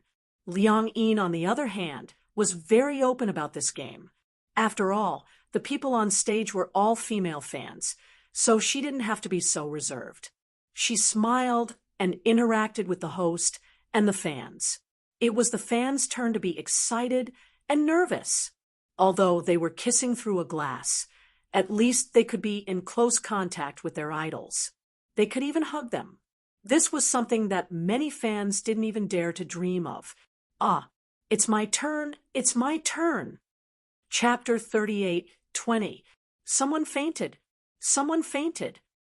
Call an ambulance. Call an ambulance. It turned out that a fan sitting in the VIP area had fainted out of excitement when she saw that she had been chosen. The crowd immediately became restless. On the stage, the MC was dumbfounded when she saw that a fan had fainted. Hua Jin and Qin Zhou, who were below the stage, were also dumbfounded. In fact, it was not rare for fans to faint out of excitement. However, most celebrities would stand on the stage, and it would be dark below the stage. Under normal circumstances, it would not be seen. However, Hua Jin and Qin Zhou, who were below the stage, could see it clearly. It's that exaggerated. Qin Zhou was speechless. Did you just realize that your popularity is that exaggerated? Hua Jin touched his nose. To be honest, he was a little shocked. Liang Yin obviously saw it too, because it was an exhibition stand, and not a very big stage. She could see everything that happened below the stage, clearly. Liang Yin was a little frightened. She stood up helplessly and said to the fans below the stage, "Everyone, calm down. Don't panic." The fans below the stage were also shocked by this sudden situation and were in a mess. Some were busy taking care of the person who had fainted, while others were very impatient. They felt that the girl who had fainted had ruined Hua Jin's event. They cursed, "Why are you so agitated? Don't harm people if you haven't seen the world." That's right. She ruined Hua Jin's event. She's too evil. Immediately, someone stood up. "You're too cold-blooded. She's already fainted. Why are you still squeezing around? It's fine if you're squeezing around, but what's the point of making sarcastic remarks?" Brainless fans. Many fans were angry when they were called brainless fans. You speak as if you're so noble. Aren't you Hua Jin's fan too? Since you're Hua Jin's fan, why are you calling her a brainless fan? That's right. If you're so noble, you should be responsible for carrying her out. Call an ambulance for her. Who knows, she might blackmail you for doing a good deed. Ha ha, that's right. We're Hua Jin's brainless fans. We're better than a white lotus like you. Hua Jin felt a headache coming on. He quickly said, "Stop arguing. Everyone, be quiet." He had obviously forgotten that he was now Liang Yin. When the others heard him speak, they scolded him angrily. "Shut up." Hua Jin's eyes widened in shock. Qin Zhou couldn't stand it any longer. He pulled him aside and said, "Are you crazy? Have you forgotten that you're not Hua Jin now? You're, all right, what's your name?" Hua Jin was silent for a moment before he said coldly, "My name is Liang Yin." Liang Yin. Qin Zhou looked around and said, "It's too chaotic here. Let's leave this place first." Okay. On the stage, the staff went up and gave some instructions to the MC and Liang Yin. The two of them hurriedly followed the staff down the stage. Immediately after, the MC announced through the microphone backstage, "Due to an unexpected situation, the event has been canceled." When the fans below the stage heard this, they were filled with complaints. They cursed the useless fan who had fainted several times. Jinx! Jinx! What bad luck! If it wasn't for her. Chapter 38:21. All right. Hua Jin nodded. He got into the car and returned to the hotel with Qinzhou. Not long after, Liang Yin returned. The assistant walked her into the room and saw Qinzhou and Hua Jin sitting on the sofa. However, the assistant found the woman in front of her familiar. Aren't you the one from yesterday? Hua Jin turned his face away, awkwardly. Qinzhou immediately gave the assistant a look and said, "Go out for a while." The assistant heard this and asked uneasily, "Boss, what's wrong?" Qinzhou was the assistant's boss. She thought that there was some kind of dispute and that Hua Jin was being blackmailed. However, Qinzhou said, "You can go out for a while." Oh. The assistant nodded and walked out silently. Liang Yin locked the door. She didn't know that Hua Jin and Qinzhou had gone to the event. She even felt a little guilty for messing up Hua Jin's event. Who is he? Liang Yin naturally didn't know Qinzhou. Hence, she stared at him blankly, not knowing what to do. Hua Jin immediately stood up and said, "This is my boss, Qinzhou. You can just call him Qinzhou from now on." Qinzhou. This name was too familiar. Liang Yin couldn't help but react. Wasn't Qinzhou Gu Xing's manager in the past? However, after Gu Xing's had passed away, Qinzhou didn't manage any new artists. But she didn't expect that Hua Jin was actually an artist under Qinzhou. The three of them sat down and looked at each other. Qinzhou was the first to break the silence. "Hua Jin, since you called me over, it means that you have something to ask of me." Hua Jin felt a dull pain in the rafters. He stood up and said, "I don't know what to do, but my mind is in a mess right now. But Liang Yin can't leave me. She doesn't know how to act. She doesn't even know how to read the script. So, I have to stay by her side." Originally, Liang Yin didn't think too much about it. After such a thing happened, both of their minds were in a mess. However, once they thought about how they would continue to maintain this status quo, they really didn't know what to do. If she continued to be Hua Jin, how would she film? She couldn't even understand the script. Liang Yin was in despair. She did not want to be a man for the rest of her life. She wanted her body back. Hua Jin suddenly thought of something. He stood up and said, "I remember that the soul exchange happens when you fall into the water. Could it be?" He turned around and said meaningfully, "Why don't we do it again?" Liang Yin took a step back in fear. I don't know how to swim. I'll drown." If he were to fall into the water again for the sake of the experiment and drown, wouldn't the losses outweigh the gains? However, Hua Jin didn't care whether she agreed or not. He grabbed her hand and walked out of the door. The hotel in the film studio complex was huge. There was a huge swimming pool at the back. It wasn't until Hua Jin dragged her all the way to the swimming pool that Liang Yin realized that they weren't going to the lake, but to the swimming pool. However, it's so cold, Liang Yin hugged her body and shivered from the cold. She turned around and was about to ask Hua Jin what he planned to do when, unexpectedly, he was in such a hurry to switch back to his body that he gave her a light kick from behind, sending her straight into the pool. Gurgle, gurgle, Liang Yin fell into the water. Caught off guard, she drank a few mouthfuls of water. Chapter 38:22. Hua Jin also jumped into the swimming pool. The swimming pool was divided into deep and shallow sections. The deep section reached 8 meters. Liang Yin fell into the water and struggled violently. There was no way for her to step on the ground. If she stepped on the ground, she would be drowned in the pool. Help, gurgle, gurgle, help, gurgle, gurgle. After Hua Jin got into the water, he swam towards her and grabbed her arm, pulling her into his embrace. Without hesitation, he kissed her lips and passed the air in his mouth to her. Even though she got a thin amount of oxygen from Huajin, she didn't know how to swim at all.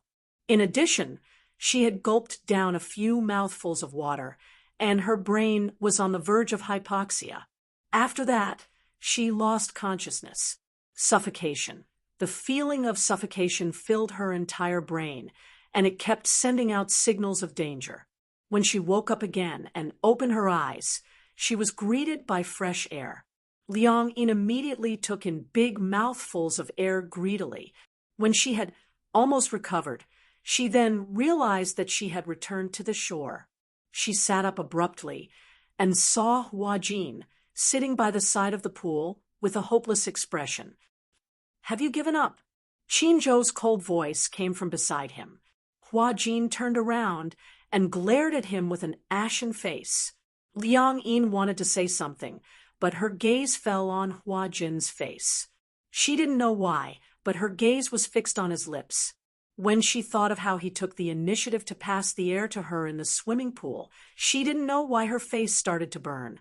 Even though she was taken out of the swimming pool earlier, her body was extremely cold.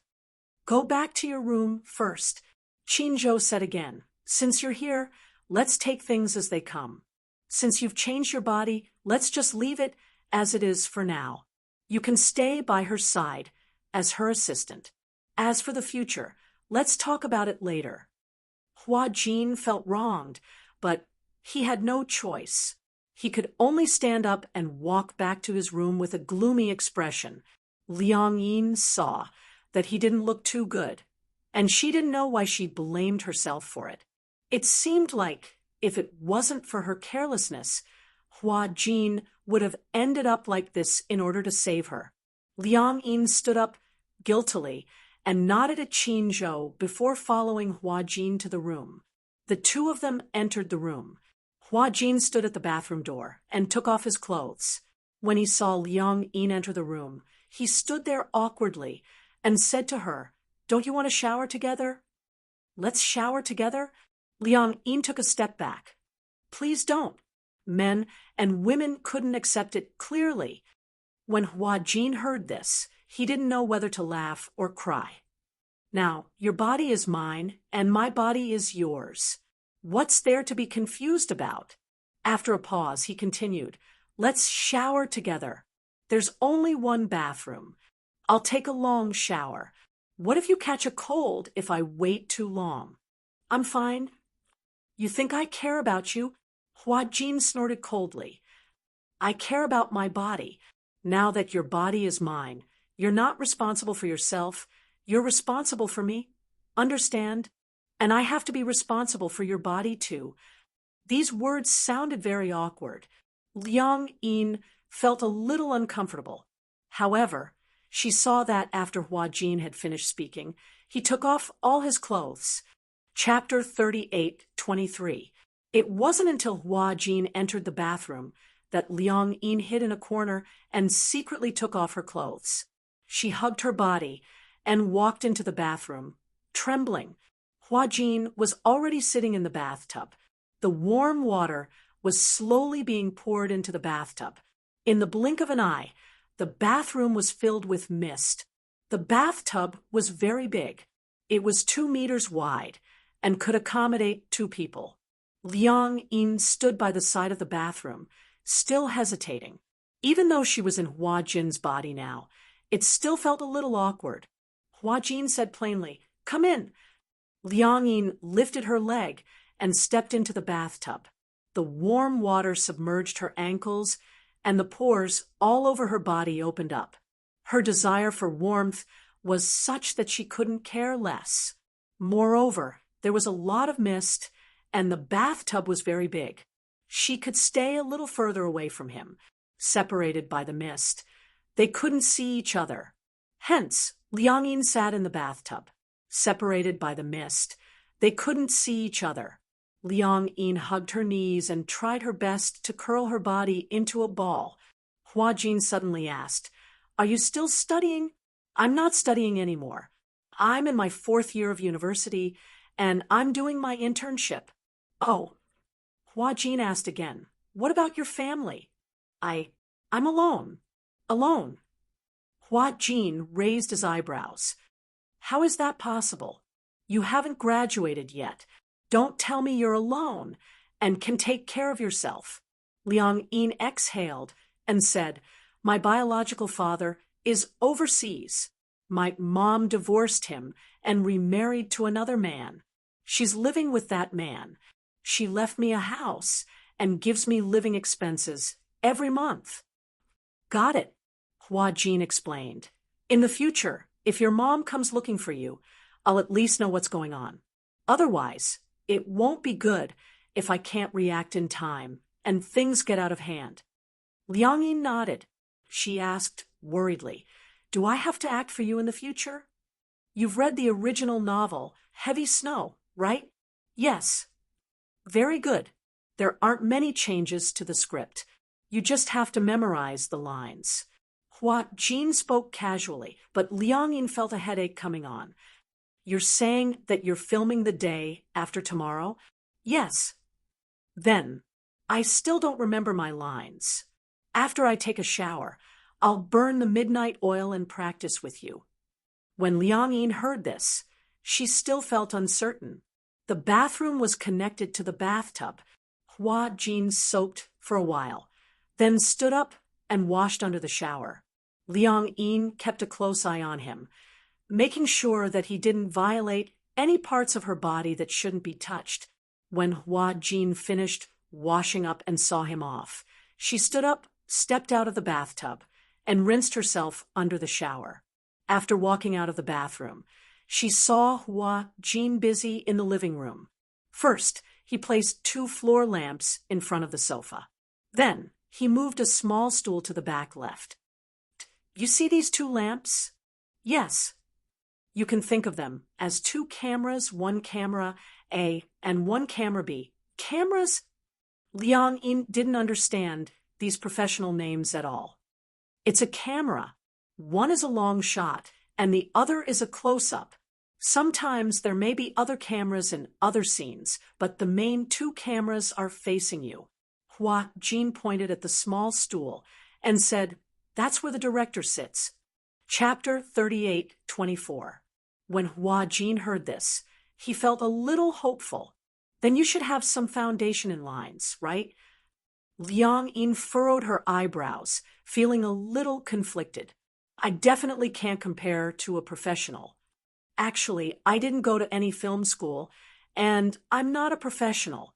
I learned my acting by myself. Hua Jin sat down on the sofa and said to her, You acted in a play during your university days. You also acted as a female character, right? Liang Yin smirked and said, A male character. What? Hua Jin was a little curious. What play did you act in? It was an original script. However, there weren't many male students, so I could only act as a young man. Hua Jin nodded and glanced at the script on the wall. Seeing that there wasn't much time left, he said, We have to memorize our lines in the next 2 days. Even if we don't act well, we can't let the director feel that we didn't memorize the script seriously. Liang Yin replied with an okay. She was also sincerely willing to cooperate with Hua Jin. After all, if it weren't for her, this situation wouldn't have happened. Hua Jin took out the script from the drawer and handed it to Liang Yin. He sat beside her and watched her memorize the script. He could recite the script backwards with his eyes closed. From the night he received the script, he had read it once. Within a few days, he had memorized all the lines clearly. Moreover, he memorized them as he memorized them. Hua Jin's memory was abnormal. It was said that many famous directors had read countless people, but Hua Jin was the only one who had the ability to memorize a script after reading it once. Hua Jin liked this script very much.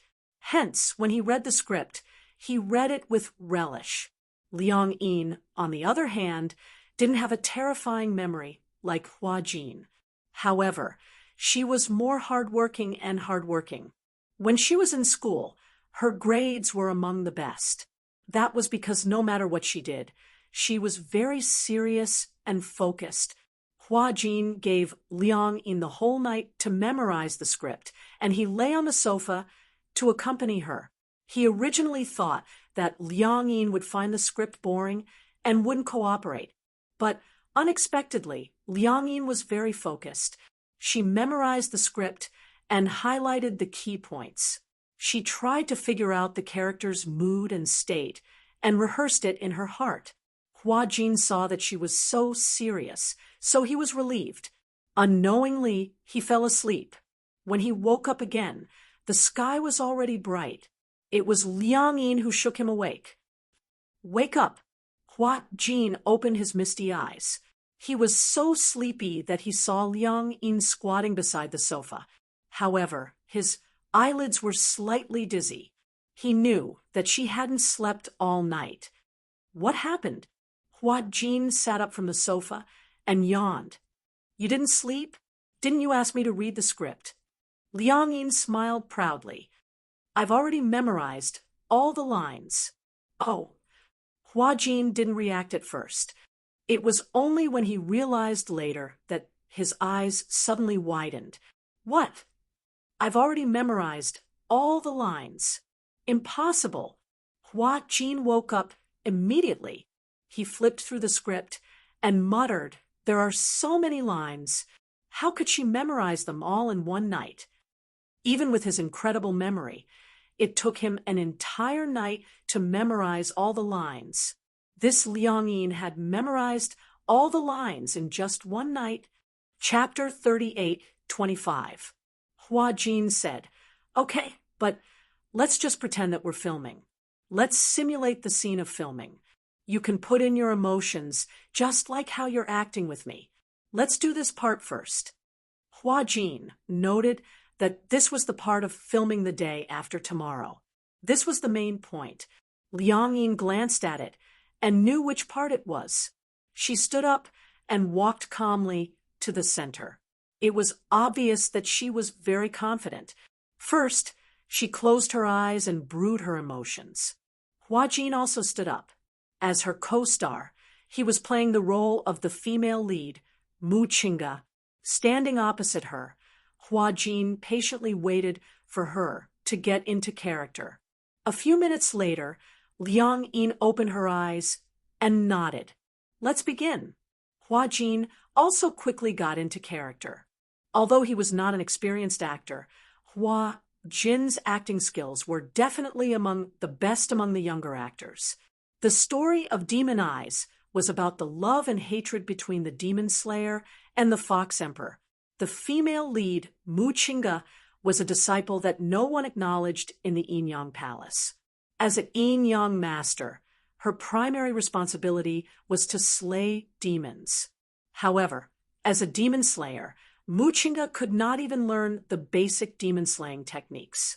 Until an accident, she found out that she was not actually a human, but a human and a demon that violated the taboo and gave birth. This secret was found out by the Yin Yang Palace, and the elders ordered Mu Qingge to be expelled from the sect. The exiled Mu Qingge was abandoned by everyone. She swore that she would prove that she was a true demon slayer. However, later on, she met the Fox Emperor, Fengji. At that time, Fengji only had a cultivation of 1,000 years and could not command 100 ghosts. He was subdued by Mu Qingge. As Mu Qingge's Shikigami, he developed feelings for her after many setbacks and difficulties. Thus, he confessed to her. This was the most important scene of their rivalry. Liang Yin entered the role of Fengji. When she looked at Hua Jin's face again, her eyes were full of affection. However, this affection, because of Fengji's frivolous personality, seemed a little arrogant. "Come back to 100 Ghost Village with me. How about I make you my wife?" With just one sentence, the tension, worry, and fear of Mu Qingge's rejection, as well as the restrained admiration on her face, were vividly displayed. He put down his pride and talked to her. He was afraid of being rejected, and he loved Qingsong, but he was still unwilling to give up his pride as the future Fox Emperor. Even Hua Jin was stunned for a long time.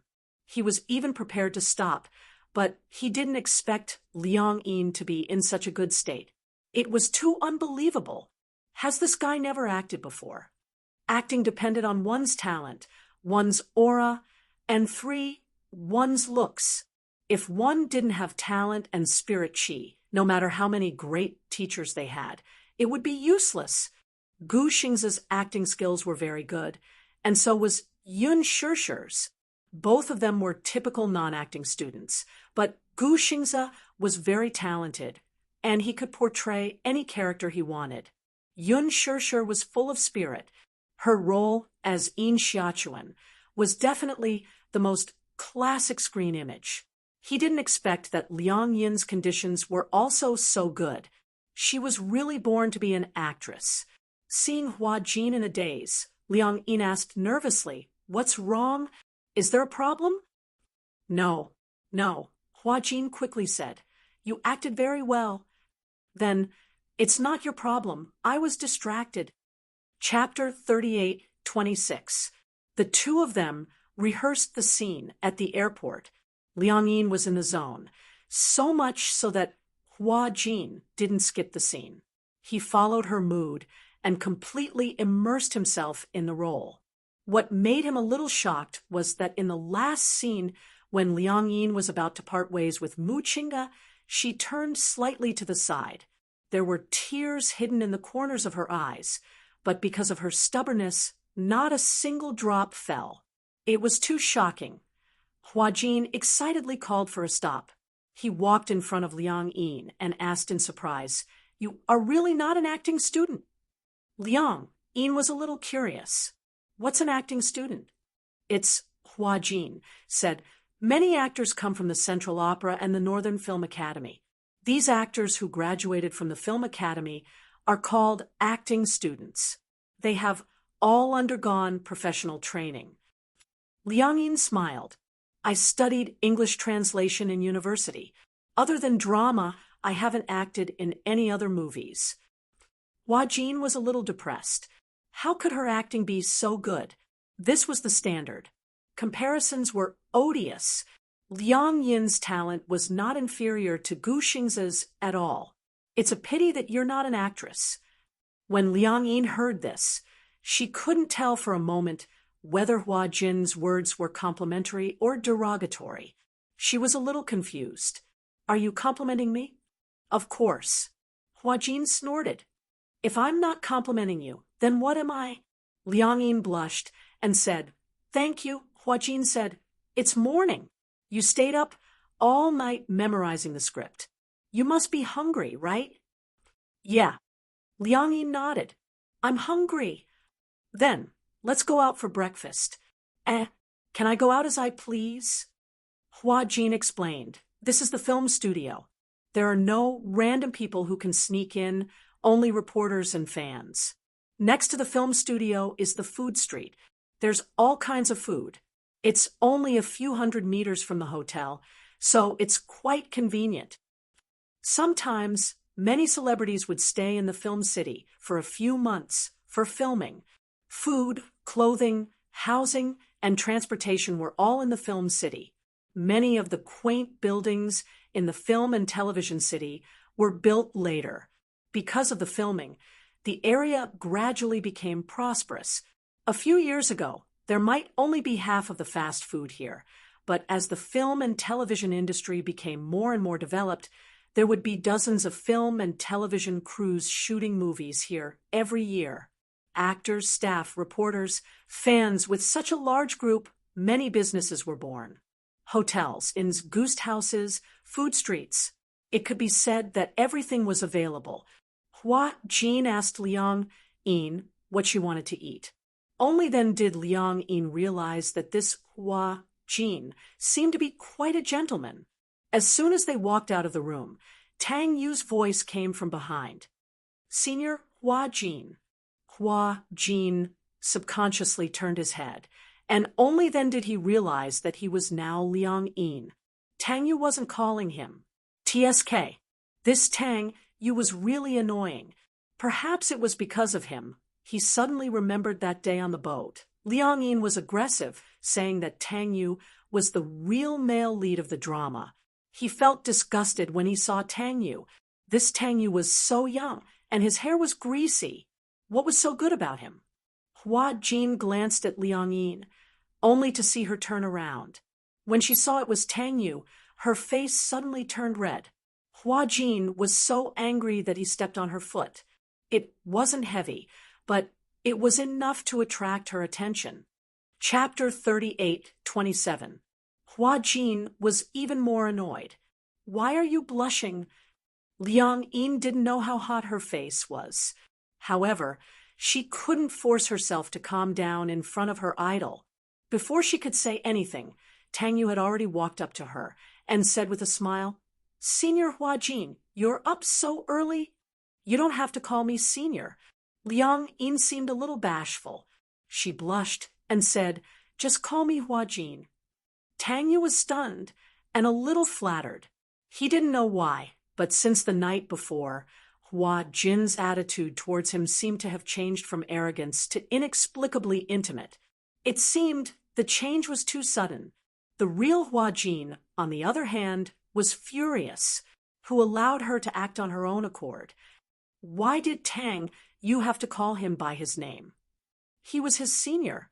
According to seniority, Tang Yu should have called Hua Jin senior. However, Liang Yin acted on her own accord. Tang Yu didn't notice that someone standing beside him was gnashing her teeth. He scratched his head a little embarrassedly.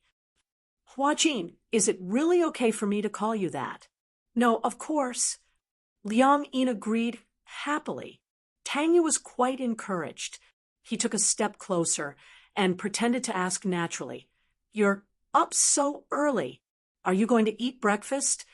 Liang Yin nodded and said, "Yeah, do you want to eat breakfast too?" "Yeah, I do." Tang Yu said, "I didn't act well yesterday. I stayed up all night memorizing the script, so I haven't slept yet. I'm hungry, so I'm going to eat breakfast." What a coincidence. Liang Yin was so excited that she blushed and said, "I also stayed up all night reading the script and haven't slept yet. I'm going to eat breakfast." "Okay, let's go together." Tang Yu smiled and said, "It's my treat." "Okay, thank you." Liang Yin behaved appropriately. She also knew that she was Hua Jin now. She could not be as agitated as before, so she restrained herself a lot.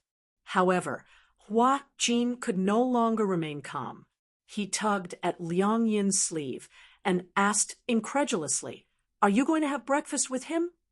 Liang Yin was stunned, and so was Tang Yu. The two of them asked in unison, "What's wrong? Can't I?" Their rapport was amazing. Hua Jin was cursing in his heart, but on the surface, he was gritting his teeth. Sure, why not? Let's go together." Tang Yu felt a bit strange. Who was this girl? Why did Hua Jin seem to listen to her? "Is this your assistant?" Tang Yu asked. Liang Yin nodded, but Hua Jin snorted coldly and arrogantly turned his face to the side, not looking at him. When Tang Yu saw this, he was a little displeased. He said to Liang Yin, "Hua Jin, I think your assistant's attitude is not good at all. Where did you find her?" "An assistant is an assistant. Her duty is to take care of her artist. She's the first assistant I've ever seen throwing a tantrum at her employer." When Hua Jin heard this, he was so angry that smoke was about to come out of his head. The muscles on his face stiffened, and he secretly cursed Tang Yu in his heart. "Who do you think you are? How dare you judge me?" Liang Yin quickly tried to smooth things over and said, "She's my distant cousin. She read the script with me all night. She's so sleepy, so she must be in a bad mood." "Is she your cousin?" "Yes, she is." "Oh, I see." Chapter 38:28. Hua Jin's face was even more embarrassed. His handsome face was filled with murderous intent, especially that pair of eyes. He couldn't wait to stare several holes in Tang Yu. When Tang Yu saw this, he muttered in his heart, Did this guy have some kind of deep grudge against him? Why was he staring at him with such eyes? However, they had never met before. Why was he looking at him as if he couldn't wait to stare him to death? When Liang Yin saw this, she immediately pulled Hua Jin behind her. She smiled at Tang Yu and quickly turned around to wink at Hua Jin. What are you doing? Did I allow you to do that? Huh. He keeps calling me senior. Why did you let him call me Hua Jin? I don't want him to call me by my name. When Liang Yin heard this, she couldn't help but feel a little disgusted. Why are you so arrogant? Hua Jin coldly snorted. I'm a first-tier celebrity. Is it wrong for him to call me senior? Actually, I don't think there's a need to put on such airs. Liang Yin said, I think no matter who's more famous, we're all equal. That's not up to you. Hua Jin said again. Don't do it again. Also, you have to figure out your identity. You're Hua Jin now, not Liang Yin. Please don't blush so easily. People will think you're a pervert. When Liang Yin heard this, she was a little unhappy, but she stubbornly said, When did I blush? Just now. Hua Jin's words were like pearls. When you see Tang Yu, you forget your identity. You're representing me now. Don't embarrass me. When Liang Yin heard this, she was very angry. But because Tang Yu was also here, she could only suppress it. On the surface, she smiled, but she gritted her teeth and said word by word, I know, today I found out that you're so long-winded. Tang Yu walked over. Liang Yin and Hua Jin immediately separated, pretending to be calm. He smiled. What were you talking about just now? Before Hua Jin could say anything, Liang Yin immediately explained, We were just discussing what to eat for breakfast. When Tang Yu heard this, he laughed. Is there a need to discuss this? Just order whatever you want to eat. That's right. I also said she was too conflicted. Liang Yin cleared her throat and glanced at Hua Jin. Then she smiled and said to Tang Yu, Let's go. Let's go eat breakfast together. Tang Yu nodded, and the two of them walked side by side toward the breakfast restaurant. Hua Jin walked behind the two men with his arms crossed. He narrowed his eyes as he sized them up with disdain. He didn't know what. This pretty boy doesn't have any masculinity at all. When he said this, it was obvious that he had forgotten that when he had just made his debut, he had also been evaluated by some seniors. A young man in the skin of a beauty. Back then, Hua Jin's beauty was the best in the entertainment industry. In terms of beauty, Tang Yu couldn't be compared to him. In terms of who was more beautiful, Hua Jin had no right to judge others. However, Hua Jin had an advantage over Tang Yu. He was 8 meters tall. Even if he was acting in a modern drama, he was still handsome with short hair. Liang Yin and Tang Yu walked in front. Hua Jin followed behind, secretly observing. Chapter 38:29. In terms of beauty, Tang Yu couldn't be compared to him. In terms of who was more beautiful, Hua Jin wasn't qualified to judge others. However, Hua Jin had an advantage over Tang Yu. His height was 8 meters. Even if he was acting in a modern drama, he was still handsome with short hair. Liang Yin and Tang Yu walked in front, while Hua Jin followed behind, secretly observing. Tang Yu and Liang Yin chatted on and off. These two people were naturally good at chatting and bringing up their own topics. Especially Tang Yu, it could be seen that he really wanted to curry favor with them. After all, with Hua Jin's background and qualifications as well as his influential position, if they could build a relationship with Hua Jin, they might be able to get some resources. It was obvious that Tang Yu was trying to flatter him. As for Liang Yin, she obviously couldn't see the key to Tang Yu's enthusiasm. She was happy to be able to chat with Tang Yu. If she had a tail, it would be wagging vigorously. Hua Jin couldn't stand it several times, but he held back. When it was time for the tour, Tang Yu was very attentive to pick out food for Liang Yin. Liang Yin said she liked to eat preserved egg and lean meat porridge, so Tang Yu ordered a bowl of porridge for her, plus some side dishes. Hua Jin talked about small wontons for a long time, but no one paid attention to him. Tang Yu took care of Liang Yin, while Liang Yin stood on the side, looking at Tang Yu in a daze. Hua Jin was full of anger, but he had nowhere to vent it, so he stomped his foot fiercely. This stomp was simply earth-shattering. Liang Yin came back to her senses and looked at him curiously. "What's wrong?" "I've been standing for too long. My legs are numb." Hua Jin ordered, "I want to eat small wontons." Liang Yin nodded. Just as she was about to order a bowl of wontons for him, Tang Yu stopped her and glared at Hua Jin. "Hua Jin, you have to understand that he's the assistant and you're the employer. How can an assistant direct the employer?" When Hua Jin heard this, he took a deep breath and furrowed his brows in anger. Liang Yin was also a little embarrassed. She smiled at Tang Yu and said, "Isn't she my cousin? Even if they are relatives, they can't do whatever they want, right?" Hua Jin wanted to hit him. Liang Yin also felt a headache coming on. Why were the two of them so at odds? He was born with a bad temper. Hua Jin snorted angrily and said to Liang Yin, "I want to eat wontons." Although Liang Yin was a little unhappy with Hua Jin's commanding tone, she still nodded obediently and replied, "Got it. I'll get it for you." With that, she said to Tang Yu, "Wait for me in your seat." When Liang Yin passed by Hua Jin, she said meaningfully, "You asked me to recognize my identity. Similarly, you have to recognize yours, don't you?" "What do you mean?" "Right now, I'm Hua Jin. I'm a celebrity. You're my assistant. You should take care of me," Liang Yin said, and returned Hua Jin's warning to him. "Remember, don't do it again." With that, she walked away expressionlessly. Hua Jin's mouth stiffened.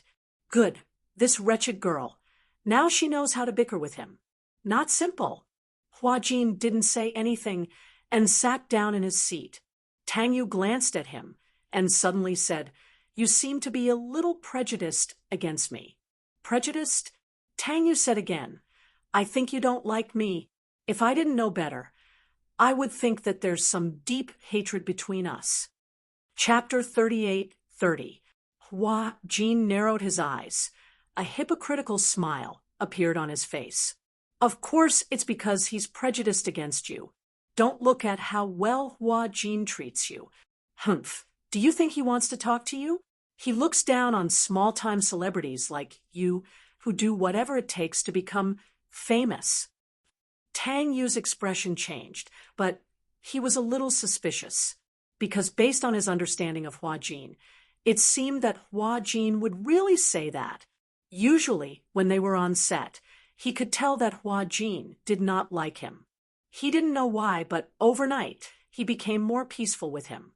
But while Tang Yu was still thinking, Liang Yin came back with a small wonton. "Here, yours." She put the wonton heavily in front of Hua Jin. Her tone was not good. Some of the soup splashed out. Fortunately, Hua Jin avoided it in time. Otherwise, the back of his hand would have splashed. Liang Yin said, "Eat." Hua Jin let out a muffled snort and ignored her. He picked up the spoon and started eating in silence. However, when Liang Yin turned her head and faced Tang Yu, her tone suddenly calmed down. "You seem to like eating custard buns." "Yeah, but I remember when you were doing a live broadcast, you said your favorite food was soy milk and fried dough sticks." Tang Yu was a little surprised. "You've seen my live broadcast?" Liang Yin quickly said, "I saw it once by chance." "Huh, that's just a casual remark. At that time, I was acting in a web drama. The character in it liked to eat soy milk and fried dough sticks. So, no matter what answer, it's right to lean on the character. It's good for publicity, and it's good for fans to be immersed in the character." Liang Yin was a little disappointed when she heard this. Are all celebrity interviews fake? Not all of them. It depends on how the company packaged you. Tang Yu said again. Senior Hua Jin, you've been in the industry for so many years, you should know more about this. Liang Yin asked tentatively. Then what's your ideal type? Ideal type? It's when you say what kind of girl you like during the live broadcast. Oh, that. Tang Yu smiled and said, Actually, I don't know what my ideal type is. Anyway, it must be beautiful and have a good figure. Then you said you've never been in love. How is that possible? Tang Yu disagreed. That's what the company told me. Actually, I had 3 girlfriends when I was in school, but they all ended without any results. Later, when I entered the entertainment industry, the company explicitly forbade me from dating. So, I've been single for a long time. Liang Yin looked a little stunned. However, there was disappointment in his eyes. She was disappointed because it turned out that the idol in her heart was also a liar. Everything that he had shown was planned by the company, and everything was done step by step. Suddenly, he felt that it was somewhat ironic, because in some interviews, Tang Yu said that he never lied and was a very honest and reliable man. Now, it seemed ironic. Hua Jin also noticed the change in Liang Yin's expression. Suddenly, he smirked and pretended to ask casually, You said you've been single for a long time, but actually it's just in spirit, right? What do you mean? Liang Yin and Tang Yu asked in unison. Hua Jin deliberately mystified. I won't say it. Even if I say it, you won't admit it. Chapter 38-31. Hua Jin took a deep look at Tang Yu and said indifferently, I saw 2 female fans enter your room some time ago. They didn't come out for 2 days and 2 nights. It looks like the battle was very intense. When Liang Yin heard this, she was about to say, Impossible. But Hua Jin suddenly pressed her hand down and warned her with his eyes. Tang Yu was obviously not surprised when he heard this. He thought it was something serious. However, he didn't deny it. Therefore, the entire crew was well aware of this matter. That day, when he brought the 2 female fans back to the hotel, he bumped into Hua Jin. Tang Yu didn't know that the Hua Jin in front of him and Liang Yin had exchanged souls. So, in front of Hua Jin, he was too lazy to quibble. So what? Tang Yu said lightly, Anyway, it's consensual. Besides, we're both adults. There's no need to avoid any physical needs. Filming in the crew for so long. As a star, you can't have a girlfriend. But I'm not that famous, so there's no paparazzi waiting for me. Senior Hua Jin, it must be very hard. With so many paparazzi waiting for you day and night for big news, I'm afraid you won't have the chance to have such luck. Ha ha. Saying this, Tang Yu seriously declared to Liang Yin, I'm just joking. Senior Hua Jin, please don't mind. Hua Jin was very disdainful. He put his arm around Liang Yin's shoulder and retorted, Do you think our Hua Jin is like you? Anyway, our Hua Jin would risk his life to date. He wouldn't be like you, sleeping with fans. Liang Yin couldn't listen to it anymore and suddenly stood up. The sound of the chair's feet sliding on the tiles was very ear-piercing. Tang Yu and Hua Jin were both stunned and looked at her in surprise. Liang Yin pursed her lips and realized that she had lost her composure. She quickly said, I didn't sleep well last night, so I don't have much of an appetite. I'm going back to the hotel to rest. With that, she left. When Hua Jin saw her leave, how could he let her go back alone? But he was still hungry. Thus, he swallowed a few small wontons and chased after her. When he reached the door, he grabbed Liang Yin's wrist and said in surprise, What are you doing? Are you angry? However, Liang Yin flung his hand away and turned her face to the side without saying anything. When Hua Jin saw this, he understood. Don't tell me you're disappointed after hearing what I said just now. Liang Yin turned around and asked seriously, "Let me ask you, is everything you said just now true?" "Of course. You can go to the crew and ask around. Everyone knows about this. Those who don't know, it's because Tang Yu isn't famous, so no one paid attention to him." When Liang Yin heard this, her face darkened and her heart was about to break. She never thought that her idol, Tang Yu, would actually sleep with fans in private. How could he do such a shameless thing? It was too shocking. It was also too disappointing. This was something that she couldn't understand, no matter what. This was a matter of principle and character. How could Tang Yu do this? It was simply too much. Liang Yin was a little disappointed. Hua Jin naturally saw this obvious disappointment. It's right to be disappointed. This kind of person doesn't deserve to be an idol.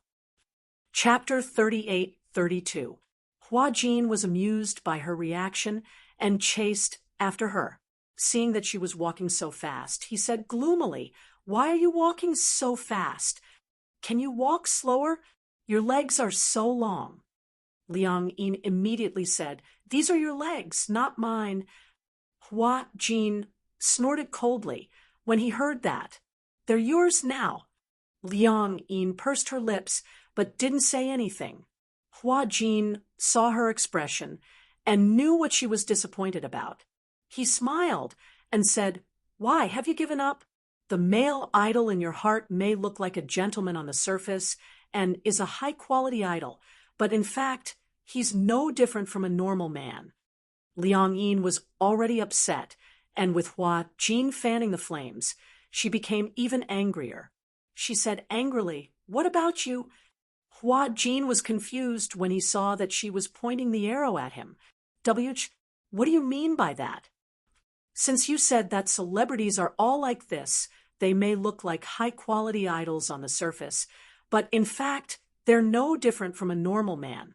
Celebrities will also make the same mistakes that normal people make. What about you?"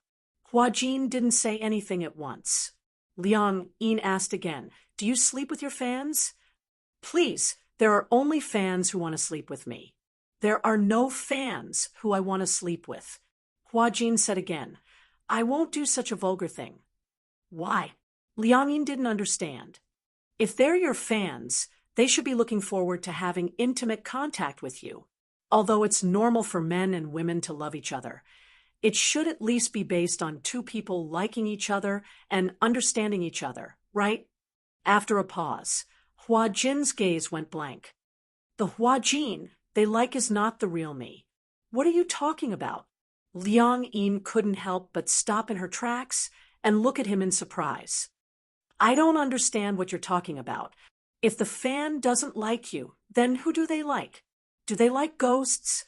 Hua Jin laughed self-deprecatingly. "Every time I film a show, I gain a few million fans.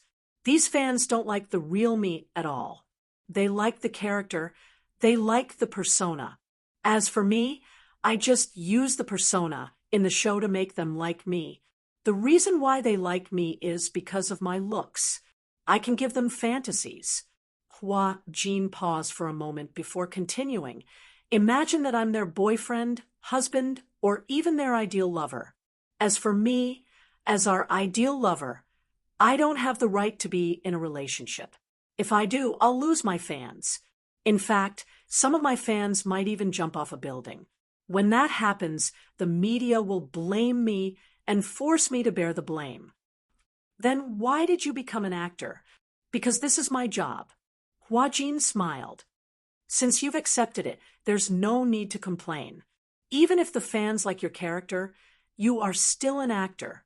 You can disappoint anyone, but you can't disappoint your fans." "That's a nice thing to say." Liang Yin said, "I remember that you have a lot of dark history. Isn't there a rumor that you've been slept with by the higher-ups?" When Hua Jin heard this, he frowned. "Who said that?" "Sister V said it." "Sister V?" Hua Jin felt that this name sounded familiar. "Who's Sister V?" Chapter 38-33. Liang Yin had promised to keep it a secret, The problem was that if Hua Jin found out who Sister V was, it would be disadvantageous to her. Sister V was Tang Yu's manager. Her name was Ivy, and she was known as Sister V. Tang Yu had several fan circles that had always been managed by Sister V. Sometimes, Sister V would post some gossip in the fan circle. Although the names of the people involved were hidden, one could still tell who they were based on their characteristics. Sister V had said that Hua Jin had debuted by using unspoken rules. This matter was no longer a secret in the circle. Everyone knew about it. With his powerful resources, Hua Jin used to be domineering, arrogant, and unreasonable in the crew. He even looked down on his seniors. However, for some reason, Hua Jin had changed a lot, and his temper had become much better. No one knew what had happened to him. Hua Jin did not say anything, but his face was especially livid. On the way back to the hotel, he did not say anything and remained silent. Liang Yin could not be bothered to say anything to him. Both of them had their own thoughts. After returning to the hotel, Liang Yin fell asleep, while Hua Jin lay on the sofa, wanting to catch up on some sleep. Liang Yin seemed to have been woken up by something. She opened her eyes and heard that it was Hua Jin. It was the sound of enduring pain, depression, suffering. Liang Yin sat up, feeling a little puzzled. She walked over and saw Hua Jin curled up on the sofa, his body trembling. It was obvious that he was in pain. "What's wrong?" Liang Yin felt a little strange and nudged him gently. Hua Jin turned his head and saw that it was her. He groaned weakly and said, My stomach hurts." "Why do you have a stomach ache?" Liang Yin frowned strangely. "Did you eat something?" "I only had wontons this morning." "Then why does it hurt? Could it be diarrhea?" Hua Jin shook his head. "I don't feel like having diarrhea." "You don't have stomach pain, do you? Stomach ache?" "No, I don't." Hua Jin thought about it and agreed. A stomachache didn't seem to feel like this either. His stomach hurt once, and it felt like his intestines were twisted together. But this time, it didn't seem to be in the stomach, but in the lower abdomen. Liang Yin's eyebrows twitched. She seemed to have thought of something. She calculated the date and asked, "You don't tell me you're on your period?" "Menstruation." Hua Jin blushed and sat up. However, when he sat up, he clearly felt that something was wrong. "Oh no." Hua Jin stood up and looked down. He couldn't see anything just by looking at it. He turned around and looked at the sofa. It didn't seem to be stained by anything, but he clearly felt that something was wrong. Liang Yin immediately said, "Go to the bathroom and take a look." Hua Jin's expression was a little strange. He looked at Liang Yin meaningfully and asked suspiciously, "You don't have menstrual cramps?" Liang Yin blushed as well, but she insisted, "How is that possible?" "I don't have any history of menstrual cramps." Hua Jin couldn't be bothered to ask any more questions. He went to the bathroom and didn't come out for a long time. Liang Yin walked to the bathroom door. She leaned against the door and calculated the time with her fingers. She suddenly realized that her period should be here by now. She knocked on the door gently and asked curiously, "How is it? Is it here?" Chapter 38-34. Hua Jin's voice was very low, but it was obvious that he was not paying attention. Liang Yin thought for a while and suddenly recalled something. "If it hurts, could it be related to the cold water I soaked in earlier? I fell into the water and then the swimming pool. After so many shocks, I guess that's the main reason for my period pain." "So, that's the reason?" Hua Jin frowned. No wonder when he was in the production team, he often saw many actresses whose faces were still frighteningly pale even with a thick layer of blush on. They had no choice but to hug warm water, as if they were hugging the source of their life. It turned out that drinking hot water really had its uses. "What should I do now?" Hua Jin was at his wit's end and did not know what to do. Liang Yin said, "Just put on a sanitary pad and drink more hot water." Hua Jin suddenly thought of something and said mockingly, "You women are still blaming men for telling girls to drink more hot water when they're on their period. In fact, if you were a man, you'd tell girls to drink more hot water too." "How shallow!" Liang Yin defended herself. "You're not my girlfriend. How do you expect me to care about you?" This stupid woman still dared to argue with him. Whose stomach is hurting for? Hua Jin said resentfully, "I'm hurting for you." "What do you mean by hurting for me? Isn't this caused by you? If it weren't for you, would I be in such a sorry state?" Hua Jin was filled with resentment. If it weren't for Liang Yin, this situation would not have happened. He was probably the only straight man in the world who would experience something as magical as menstruation. It was too embarrassing. However, the current him had no time to think about the pain in his stomach. He held his forehead and did not know what to do. Liang Yin did not want to make a fuss about this matter. She looked around and asked suspiciously, "Do you have sanitary pads here?" "Do you think—" Hua Jin was angry and in pain. He was so angry that he could not form a coherent sentence. "Do you think I would have such things?" How could this woman be so stupid? When Liang Yin heard this, she finally reacted in hindsight. That's right. Why would there be such a thing in Hua Jin's room? Liang Yin said, "Then I'll go buy it for you." Wait. When Hua Jin heard this, if it weren't for the fact that he couldn't stand up, he would have pounced on the door in excitement. Liang Yin heard his miserable voice and thought that something had happened. She immediately became nervous. "What's wrong?" She was scared out of her wits. Hua Jin said weakly, "Are you going to buy it like this? Is there a problem?"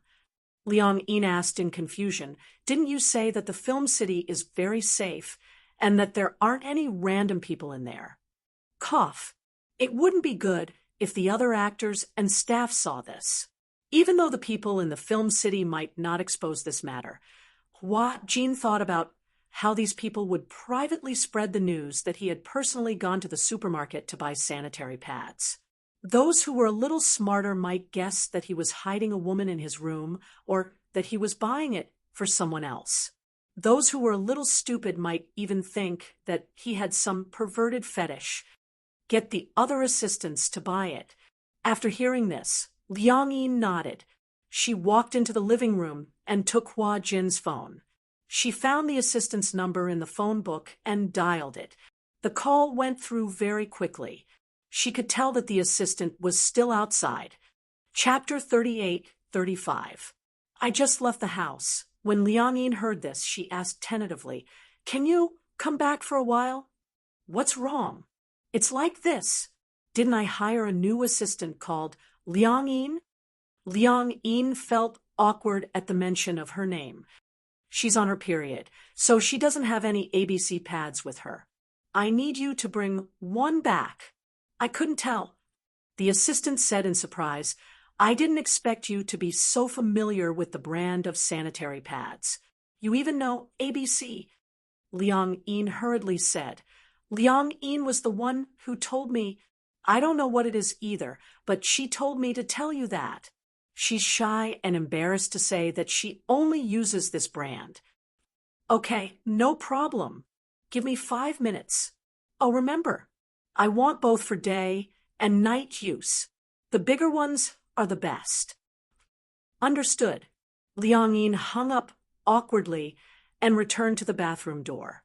She said softly with a red face, "Hang in there for a while. She'll bring it back soon." Hua Jin, who was inside, was half dead. He hugged his shoulders weakly and rolled his eyes. It hurt. He was in so much pain that he wished he was dead. How could it hurt so much? Hua Jin didn't know that being a woman was so painful. "It hurts," he groaned a few times.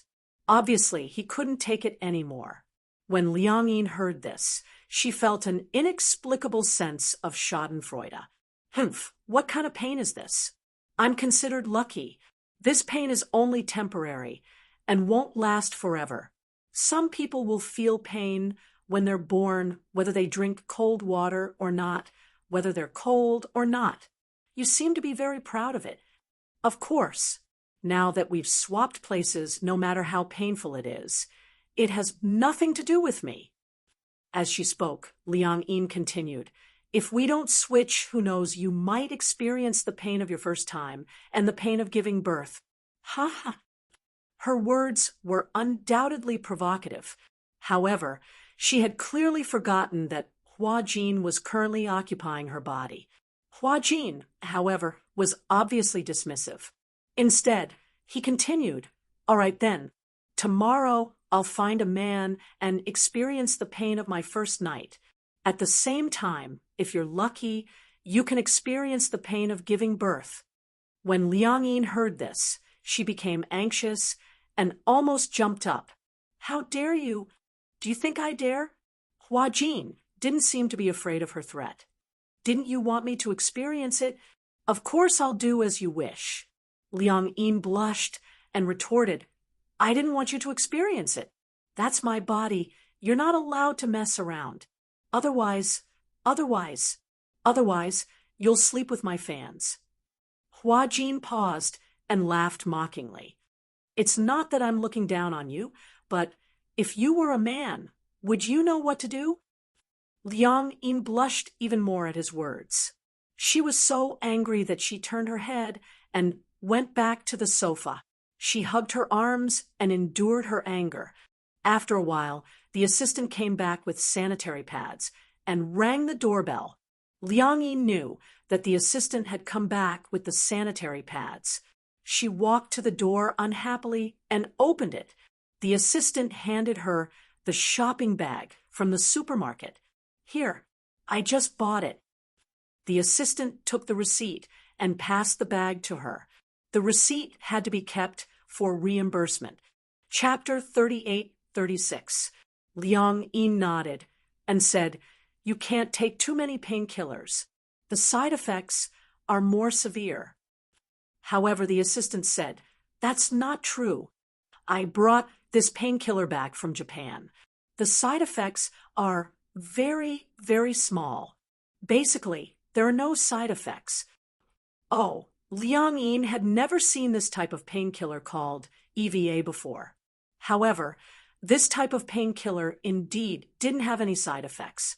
The assistant asked tentatively, I heard that Qin Zhou hired another assistant for you. But why is it the girl who fell into the water that day? Where is she now? I tidied up the room yesterday and was waiting for her to move in. I waited for a long time, but didn't see her. I didn't want to disturb you, so I didn't come over to ask. Liang Yin reacted and didn't know how to answer. Indeed, there seemed to be a lot of inconveniences for the two of them to live under the same roof. However, such inconveniences didn't really make sense.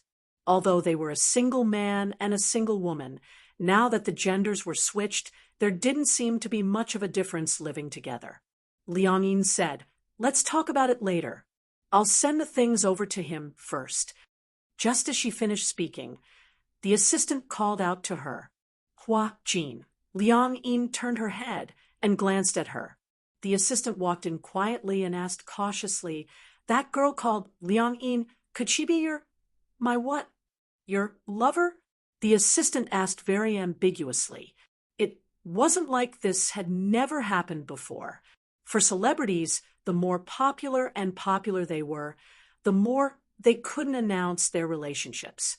However, humans had all kinds of emotions and desires. Sometimes, when a celebrity fell in love, in order to not announce it, they would turn their lover into their assistant and stick together every day.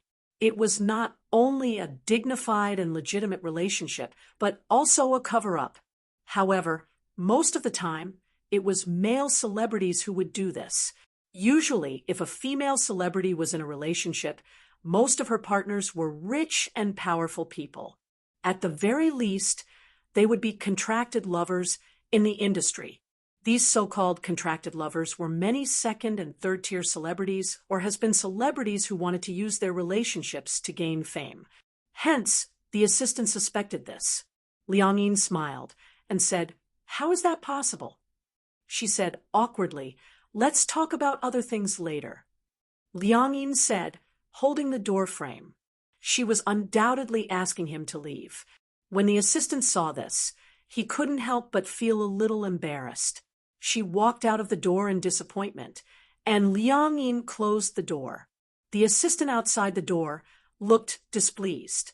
That was jealousy, naked jealousy. Back then, she had spent a lot of money to become Hua Jin's assistant. She had used her connections and asked for favors.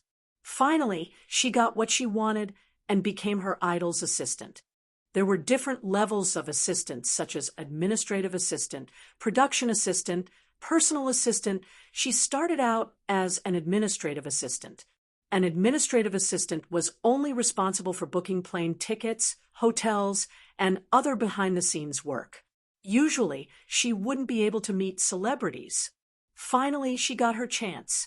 She used some underhanded means to get rid of Hua Jin's personal assistants one by one.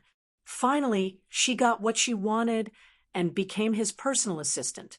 Being able to become Hua Jin's assistant was something she didn't even dare to dream of, but she had always coveted it. Chapter 38-37. After all, she would be able to stay by her idol's side day and night and receive a hefty commission. She was the only one among the tens of millions of fans in Hua Jin's fan club. However, now an assistant had appeared out of nowhere and was even staying in the same room as Hua Jin. She was so jealous. What right did this Liang Yin have to have such special privileges? And she didn't. This new assistant had appeared out of nowhere and became Hua Jin's closest assistant. She was even staying in the same room as him. Liang Yin didn't expect this assistant to be jealous. She took the tampons and painkillers, walked to the bathroom door, and knocked. "Hua Jin, I bought the things." After a long time, a weak voice came from the bathroom. "So much blood. Will I die?" Uffed. Liang Yin didn't expect Hua Jin to ask such a question. She didn't know whether to laugh or cry. Holding back her laughter, she said, "Don't worry, I definitely won't die. I heard if a person loses too much blood, they will go into shock or something." Liang Yin couldn't hold it in anymore. She held her stomach and laughed until tears came out of her eyes. Seeing her laugh, Hua Jin was so angry that his stomach hurt even more. He said angrily, What the F***ck are you laughing about? This is the first time I've heard of someone going into shock because of excessive blood loss." Hua Jin was so angry that he shouted at her, "Why didn't you tell me earlier that you were going to have your period?" "I forgot to say. How could I have predicted that something like this would happen?" Liang Yin quickly changed the topic. "All right, let's not talk about this anymore. Being a woman is like this. No matter how much you cry, you still have to feel pain when it's supposed to. However, your assistant was so considerate to buy painkillers. Drink some hot water after you eat and rest for a while. I don't know how to. Do you know how to wipe your butt?" "Yes. Do you know how to apply Band-Aids?" "Yes. Wipe it clean like you're wiping your butt. Then stick the sanitary napkin on your underwear like a Band-Aid. Remember, the side with the adhesive is facing your underwear. Don't stick it in the wrong direction." "Humph, I know." Liang Yin handed the bag in, and Hua Jin took it. After a while, he opened the door and walked out. His face was extremely pale. When Liang Yin saw this, she didn't say anything. She helped him to the sofa like Empress Dowager Cixi and let him lie down. After a while, she put a blanket under him, boiled some water, filled a hot water bottle, and covered Hua Jin's stomach. She poured some hot water and fed him the painkiller. "Do you feel better?" Hua Jin nodded. However, it could be seen from his knitted brows that his stomach was still in pain. Although the effect of the medicine was fast, It was impossible to see immediate effects as soon as one ate it. Painkillers take effect slowly. Wait for a while more, and the effect will be felt. Liang Yin saw that Hua Jin's face was pale as he lay on the sofa. His brows were knitted together, and it was obvious that he was in extreme pain. She was a little upset, and also a little guilty. Hence, she tried to reach out her hand and gently pressed on his stomach, rubbing it carefully. When Hua Jin saw this, he narrowed his eyes and sized her up. Then, he closed his eyes and fell asleep peacefully. The doorbell suddenly rang again. Liang Yin got up and walked to the door. When she opened the door, she saw her assistant standing outside. What's wrong? Chapter 38:38.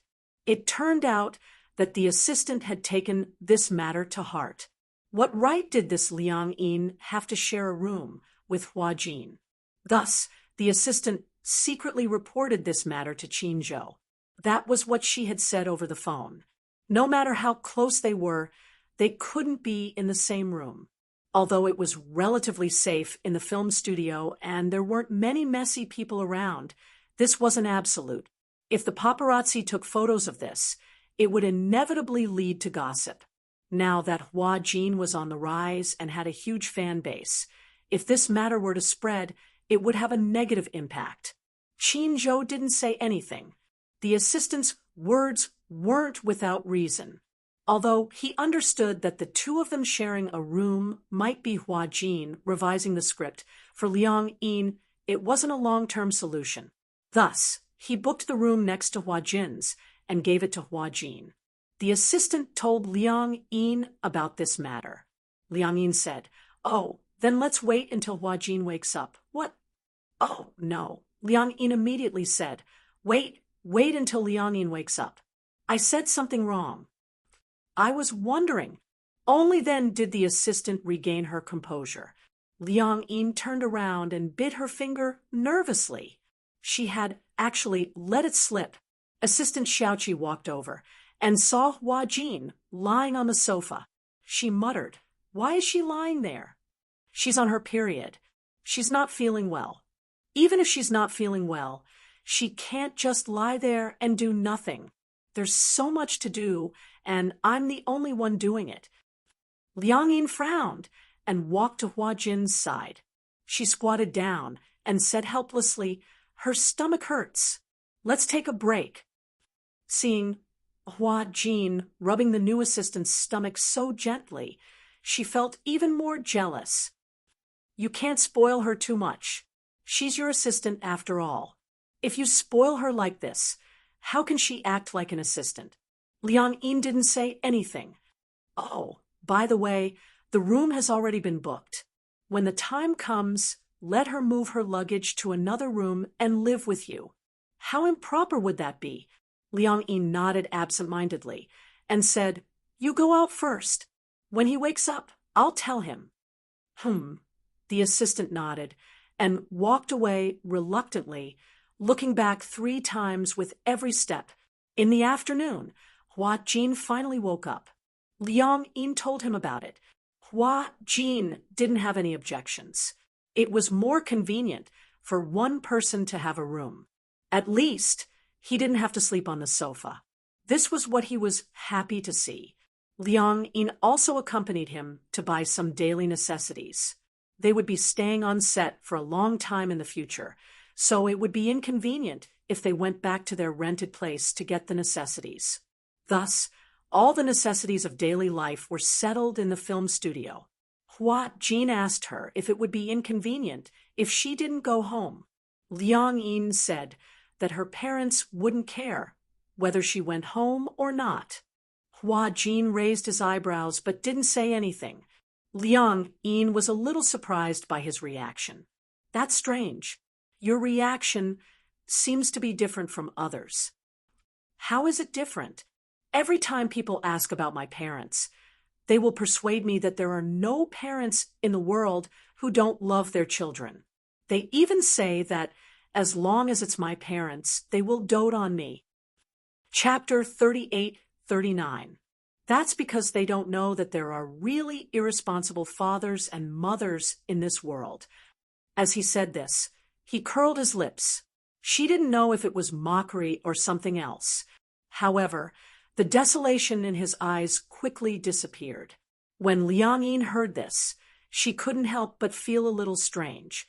From the way he said it, it felt as if he could empathize with her. However, she didn't ask for details. Since it was just next door, Hua Jin moved into the room after he returned from shopping for the items. Xiaoqi entered the room right after Liang Yin left. The door was ajar, so she groped her way in. Liang Yin. Hua Jin woke up with a start. When he looked up and saw her, he said unhappily, "Why didn't you knock before coming in? Isn't the door unlocked? Even if it's unlocked, you still have to knock before coming in. This is etiquette." Xiaoqi's face immediately turned cold. She said disapprovingly, "You're a newbie, but you're quite arrogant." Huh. When Hua Jin heard this, he curled his lips and asked in return, "This has nothing to do with arrogance. This has to do with quality." For some reason, Xiaoqi gave him a different feeling all of a sudden. In the past, when Xiaoqi was by his side, she was polite, humble, and polite. Now that he had become Liang Yin, this Xiaoqi seemed to have become a little high and mighty. Hua Jin asked calmly, "Why are you looking for me?" Xiaoqi didn't beat around the bush and went straight to the point. "I want to change rooms with you." "What?" When Hua Jin heard this, he was a little surprised. "Why do you want to change rooms with me?" "I'll change rooms if I want to." "Why are you asking so many questions?" Hua Jin was increasingly unhappy with her attitude. "This is my room.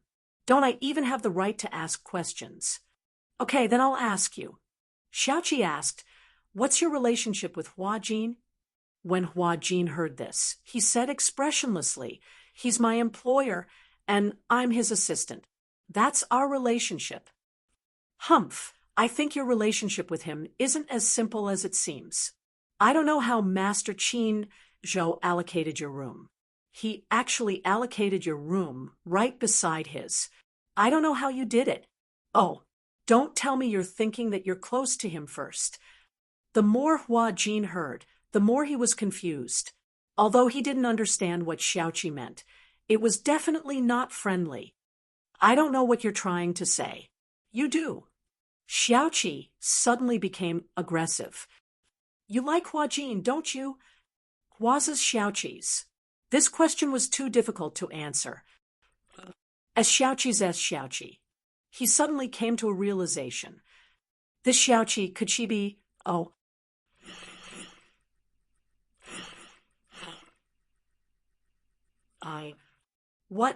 what did you say? Maybe you're jealous because Hua Jin treats me so well. Is that why you want to ostracize me? It had to be said that Hua Jin was very observant. Xiaoqi snorted coldly. "Who am I to be jealous of you? Who do you think you are? I'm Hua Jin's personal assistant. Moreover, I've been taking care of him for 3 years. Who do you think you are?" Chapter 3840. Limited Tolerance. Xiaoqi burst out laughing, as if she had heard the funniest joke in the world. "If you don't even have this bit of tolerance, how can you be a celebrity's assistant? If an assistant can't even take this little bit of humiliation, you'd better get out of here." Hua Jin was furious when he heard this, but he didn't show it on his face. "Also," Xiaoqi paused and asked, "You're saying that I'm ostracizing you? Why don't you take a look at your own status? Is there a need for me to ostracize you? Don't tell me you're jealous that I can be with Liang." Realizing that he had almost let the cat out of the bag, he pursed his lips and quickly corrected himself. "Don't tell me you're jealous that I can be in the same room as Hua Jin." "Huh. So, what if you're in the same room?" Xiaoqi snorted and said coldly, "I've even slept on the same bed as Hua Jin." Hua Jin frowned when he heard this. He couldn't help but feel disgusted. He hadn't expected to see Xiaoqi in such a state after his soul had swapped with Liang Yin's by a freak combination of factors. In the past, in Hua Jin's eyes, Xiaoqi was very obedient, sensible, and hardworking. As an assistant, she was willing to do anything, no matter if it was dirty or tiring work. Moreover, in front of him, Xiaoqi always appeared to be very quiet and gentle. No matter how difficult it was to deal with reporters or fans, she was always able to deal with them calmly. It was just that, now that he was in Liang Yin's shoes, he saw another side of Xiaoqi, jealous, sarcastic, and even ostracizing newcomers. Hua Jin couldn't help but feel curious. Was she usually like this? Hua Jin was a little suspicious about Xiaoqi's true colors. All right, let's stop here. If I go overboard, you won't be able to avoid complaining to Hua Jin that I'm bullying newcomers. Hua Jin cursed silently in his heart. What do you mean by complaining? It's obviously the truth, okay? Hua Jin didn't say anything. Xiaoqi took it as him admitting defeat. She said coldly, "If you know what's good for you, quickly change rooms with me. As a new assistant, I'm afraid that you won't be able to take care of many things. After all, I've been by Hua Jin's side for so many years. I'm sure you won't be able to take care of things as well as me. So, hurry up and change rooms with me. Have you asked for Hua Jin's permission? He will definitely agree. Previously, if it weren't for the fact that we didn't have a room next door, I wouldn't have been one floor away from him. Now, since there's a room next door, give it up. To Hua Jin, being an assistant is all the same. It's just taking care of his daily life. What's the difference?" Hua Jin smiled and said meaningfully, "Even if you want to change rooms with me, you have to ask Hua Jin if he agrees. After all, this room is mine now. You can't just change it as you wish." "All right, just you wait." Naturally, Xiaoqi didn't believe it. She left the room and went to the room next door. She knocked on the door, and soon footsteps could be heard from inside. Liang Yin opened the door and saw Xiaoqi standing at the door. She frowned slightly, although she didn't show it on her face. Deep down, she was annoyed. Why was this assistant a little too attentive? She had intended to sleep. Chapter 38:41. When she thought of what Hua Jin had mentioned, she recalled Tang Yu's nonchalant attitude when they talked about it. Her heart felt like it was being stabbed. She couldn't accept that Tang Yu was such an idol. The more she thought about it, the worse she felt. She didn't sleep well either. In a short period of time, she had a lot of nightmares. After that, she was so busy because of Hua Jin's menstrual period. Now she was exhausted. Xiaoqi smiled sweetly and said coquettishly, "Master Jin, can I come in?" She had always addressed Hua Jin as Master Jin. When Liang Yin heard this, she didn't let her in immediately. Instead, she asked through the door, "What's the matter? I'm going to sleep." "It's like this," Xiaoqi said bashfully. "Isn't the room next to yours empty? I was thinking, why don't I change rooms with the new assistant called Liang Yin? She's a new assistant, so she definitely can't take care of you. I'll stay next to you and take care of everything. What do you think?" Xiaoqi was full of anticipation for Hua Jin's approval. However, when Liang Yin heard this, her brows furrowed again. She wasn't willing to accept Xiaoqi's suggestion, because Hua Jin had to stay next to her. If anything happened, she could find him quickly by just one room. It was more convenient. Now that they were in the same boat, it wouldn't be too much to say that they were in the same boat. She immediately said, "Forget it. It's better to let Liang Yin stay next to me." Xiaoqi was stunned, so much so that the smile on her face froze. "Why? Am I not taking good care of you?" "No." Liang Yin didn't know how to explain it. She pondered for a moment and asked tentatively, "Why do you have to stay next to me?" "Am I not taking good care of you?" Liang Yin exclaimed. She didn't know how to explain it, so she simply said bluntly, I, I still prefer Liang Yin to live next door.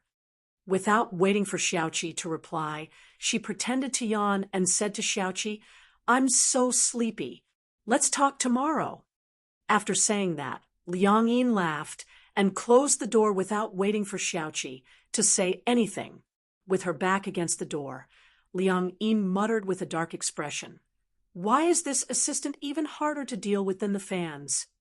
Earlier, when she went to the supermarket to buy some daily necessities for Hua Jin, she was chased by a few fans. However, after signing and taking photos with her, they stopped pestering her. Could it be that Xiaoqi was also a die-hard fan of Hua Jin, and that was why she lurked beside Hua Jin as his assistant? Just thinking about it made him shudder. Outside the door, Xiaoqi stared blankly for a long time before she finally reacted. Hua Jin had blocked her outside the door. But she couldn't figure it out. This Liang Yin had just arrived. So why did Hua Jin like her so much? Which part of her couldn't compare to Liang Yin? The more she thought about it, the angrier she got. She even suspected that Hua Jin and Liang Yin had an unusual relationship. Hence, she barged into the room next door and ran to Hua Jin. She demanded fiercely, Liang Yin, what are you doing here? Answer me, what did you do? Her hysterical look was like an ancient imperial concubine fighting for favor in the imperial harem. Chapter 3842. Wash up and go to bed. Xiaoqi narrowed her eyes and said suspiciously, Did something happen between the two of you? Are you trying to make use of him, or are you trying to threaten him with some unspeakable means? She had heard of something in the past. It was also about a popular idol. There was once a male celebrity who got drunk. That night, something happened between him and his assistant who was taking care of him. After that, the assistant used this as leverage to blackmail the male celebrity into giving her $5 million, or she would sue him for forcing himself on her.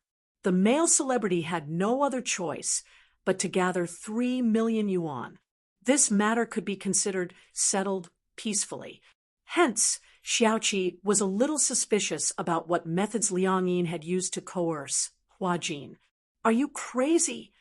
Hua Jin couldn't take it anymore. He stood up and chased her away. Get out of here. There was an important scene tomorrow. It was Liang Yin's first time acting, and he didn't know what would happen on set. He planned to go to bed early and rehearse with Liang in the next morning. He really didn't have the energy to bother with a lousy assistant. Xiaoqi was also furious. She didn't even choose her words carefully. B***TCH. What did you say? I said you're A***TCH. Hua Jin was completely enraged. He pinched her face and threw her out of the door. If you dare to provoke me again in the future, believe it or not, you can forget about being an assistant in the future. With that, Hua Jin slammed the door shut with a bam. Xiaoqi was given the cold shoulder again. She was angry, aggrieved, and furious. She glared at the door and recalled Hua Jin's threat just now. If you dare to provoke me again in the future, believe it or not, you can forget about being an assistant in the future. Fine. Liang Yin, you're really something. Liang Yin. She was so angry that her voice trembled, and she spoke incoherently. She pointed at the door and said fiercely, Just you wait. In the morning, Hua Jin was woken up by the alarm. The alarm was set early in the morning. For the first time, he didn't stay in bed. Instead, he got out of bed, put on his clothes, and ran to Liang Yin's room. There were 2 cards in the room. Liang Yin had one for herself and the other for him. Therefore, they didn't need to press the doorbell. They just swiped the card and opened the door. In the room, Liang Yin was still in bed, sleeping soundly. Hua Jin walked to the bedside. Seeing that she was still asleep, he reached out and patted her face. Wake up. Liang Yin was still dreaming. She could vaguely feel a hand constantly disturbing her. She closed her eyes and slapped Hua Jin's hand away. Don't be noisy. It's getting late. Hurry up and read the script. Liang Yin was so annoyed by his torment that she suddenly sat up on the bed. Her short hair was messy, and she was full of resentment. What are you doing? Get up and read the script. As Hua Jin spoke, he threw his sleeping robe on the bed. The heater and air conditioner were on in the room. Liang Yin yawned and looked resentful. Didn't we already read the script? Why do we have to read the script again? However, Hua Jin said righteously, let's do it again. We have to act today in case you make any mistakes. Liang Yin was even more disheartened. Director Gu is a very strict director. If you don't act well, no matter how many staff members are on set, he will scold you in front of everyone. Chapter 3843. When Hua Jin heard this, he said, unhappily, do you know how much I get paid per episode for this series? Liang Yin frowned. Was this guy trying to show off his wealth? How much is it per episode? She played along and asked for an episode. Hua Jin said, 600,000 yuan. 6. Liang Yin choked on her saliva. She spread out her hands and did some mental calculations. 600,000 yuan per episode. With a total of 80 episodes, he would earn a net profit of 48 million yuan. That was a lot. That's a lot of money. Hua Jin snorted coldly. You know that it's a lot of money.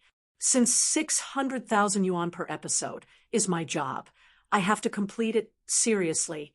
Even if something like this happens, I can't be a burden to the production team. When Liang Yin heard this, her impression of him changed. I didn't expect you to be so dedicated. Hua Jin smiled and said proudly, of course. But if it were me, I'd be willing to be so dedicated too if I get 600,000 yuan per episode. But if I act for you, I won't get a single cent of this 600,000 yuan. Hua Jin's lips twitched. Why didn't he think of this? That's right. Liang Yin crossed her arms angrily. Then wouldn't I be working for free for you? I'll give you half. Half, 500,000 yuan per episode after tax. I'll give you 250,000 yuan. How about that? Hua Jin said, and continued, as long as you act well, there will be dividends for this series. We'll split it 50-50. Liang Yin was scared out of her wits. She quickly did some calculations. According to Hua Jin's promise of 250,000 yuan per episode, if she were to film a drama, she would be able to earn at least 20 million yuan. 20 million yuan. Liang Yin sucked in another deep breath of cold air. Suddenly, she seemed to realize that something was wrong. Wait, what's the matter? Let me ask you a question. Do you think we can still get the money back? It would have been better if she hadn't asked. As soon as this question was asked, Hua Jin's expression changed. He said without thinking, you can definitely change back. How? Liang Yin was a little disappointed. Every day when I wake up, I hope that everything is just an absurd dream. But every time I wake up, nothing has changed. As she spoke, she held her face worriedly and looked like she was about to cry. Don't tell me that we can't change it back in this lifetime. You're not allowed to say such depressing words. Even if I can't get it back for the rest of my life, I'll be the one losing out. Hua Jin snorted coldly. You've become me, a superstar with a net worth of tens of millions. As for me, I've become you, a poor dog. That's right. Liang Yin's eyes lit up when she heard that. Why didn't I realize that? That's right. She was now Hua Jin with a net worth of tens of millions. Then Hua Jin saw that her eyes were shining brightly and asked suspiciously, what are you planning? Ahem. Liang Yin cleared her throat and said, I just thought of it. Now that I'm a superstar and I have money, does that mean that I can eat the high-end Western food that I didn't even dare to dream of in the past? Hua Jin was so angry that he wanted to vomit blood. He leaned against the wall and felt like he was going to vomit blood. To think that he had thought that she was going to give a constructive speech. Now that she was a superstar with a net worth of tens of millions, all she could think about was high-end Western food. Chapter 3844. Get up. As Hua Jin spoke, he placed his hands under her armpits and tried to drag her off the bed like he was carrying a doll. However, Hua Jin was wrong about one thing. The Liang Yin in front of him had already become a 1.8-meter tall man, while he himself was only about 1.6 meters tall. When he exerted his strength, Liang Yin was much heavier than he expected, so much so that he was caught off guard and fell on top of Liang Yin. Liang Yin had originally wanted to get up, but after being pinned down by Hua Jin, she ended up being pinned down instead. The two of them stared at each other on the bed, like a human pyramid. Liang Yin's face turned redder and redder. Hua Jin pretended to be calm. What about me? Are you taking advantage of me on purpose? Take advantage of you? Have you ever seen someone take advantage of themselves?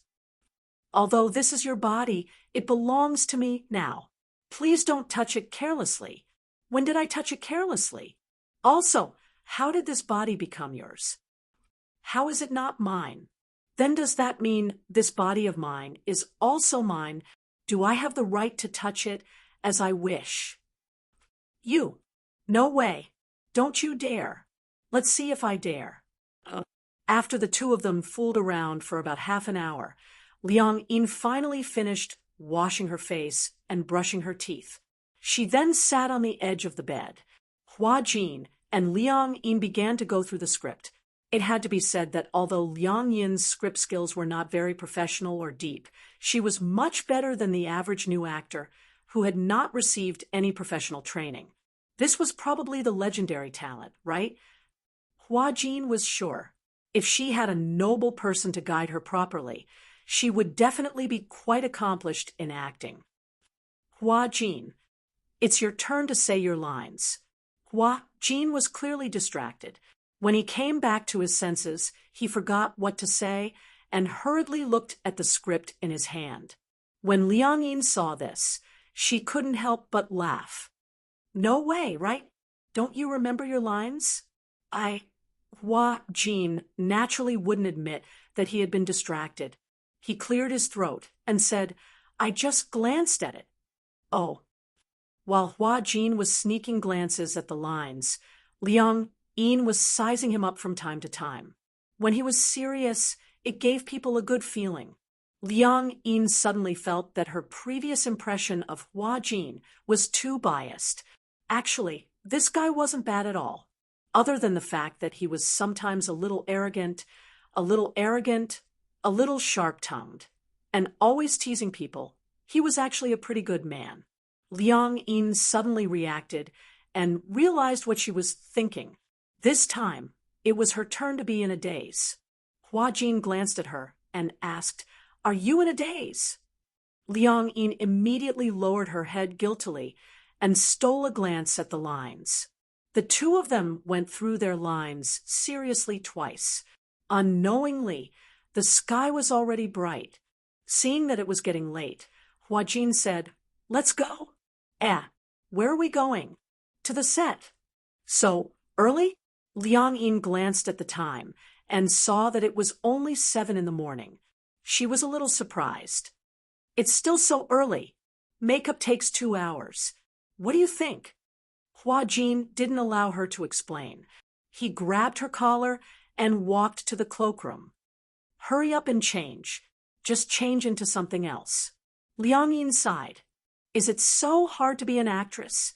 Do you have to wake up so early every day?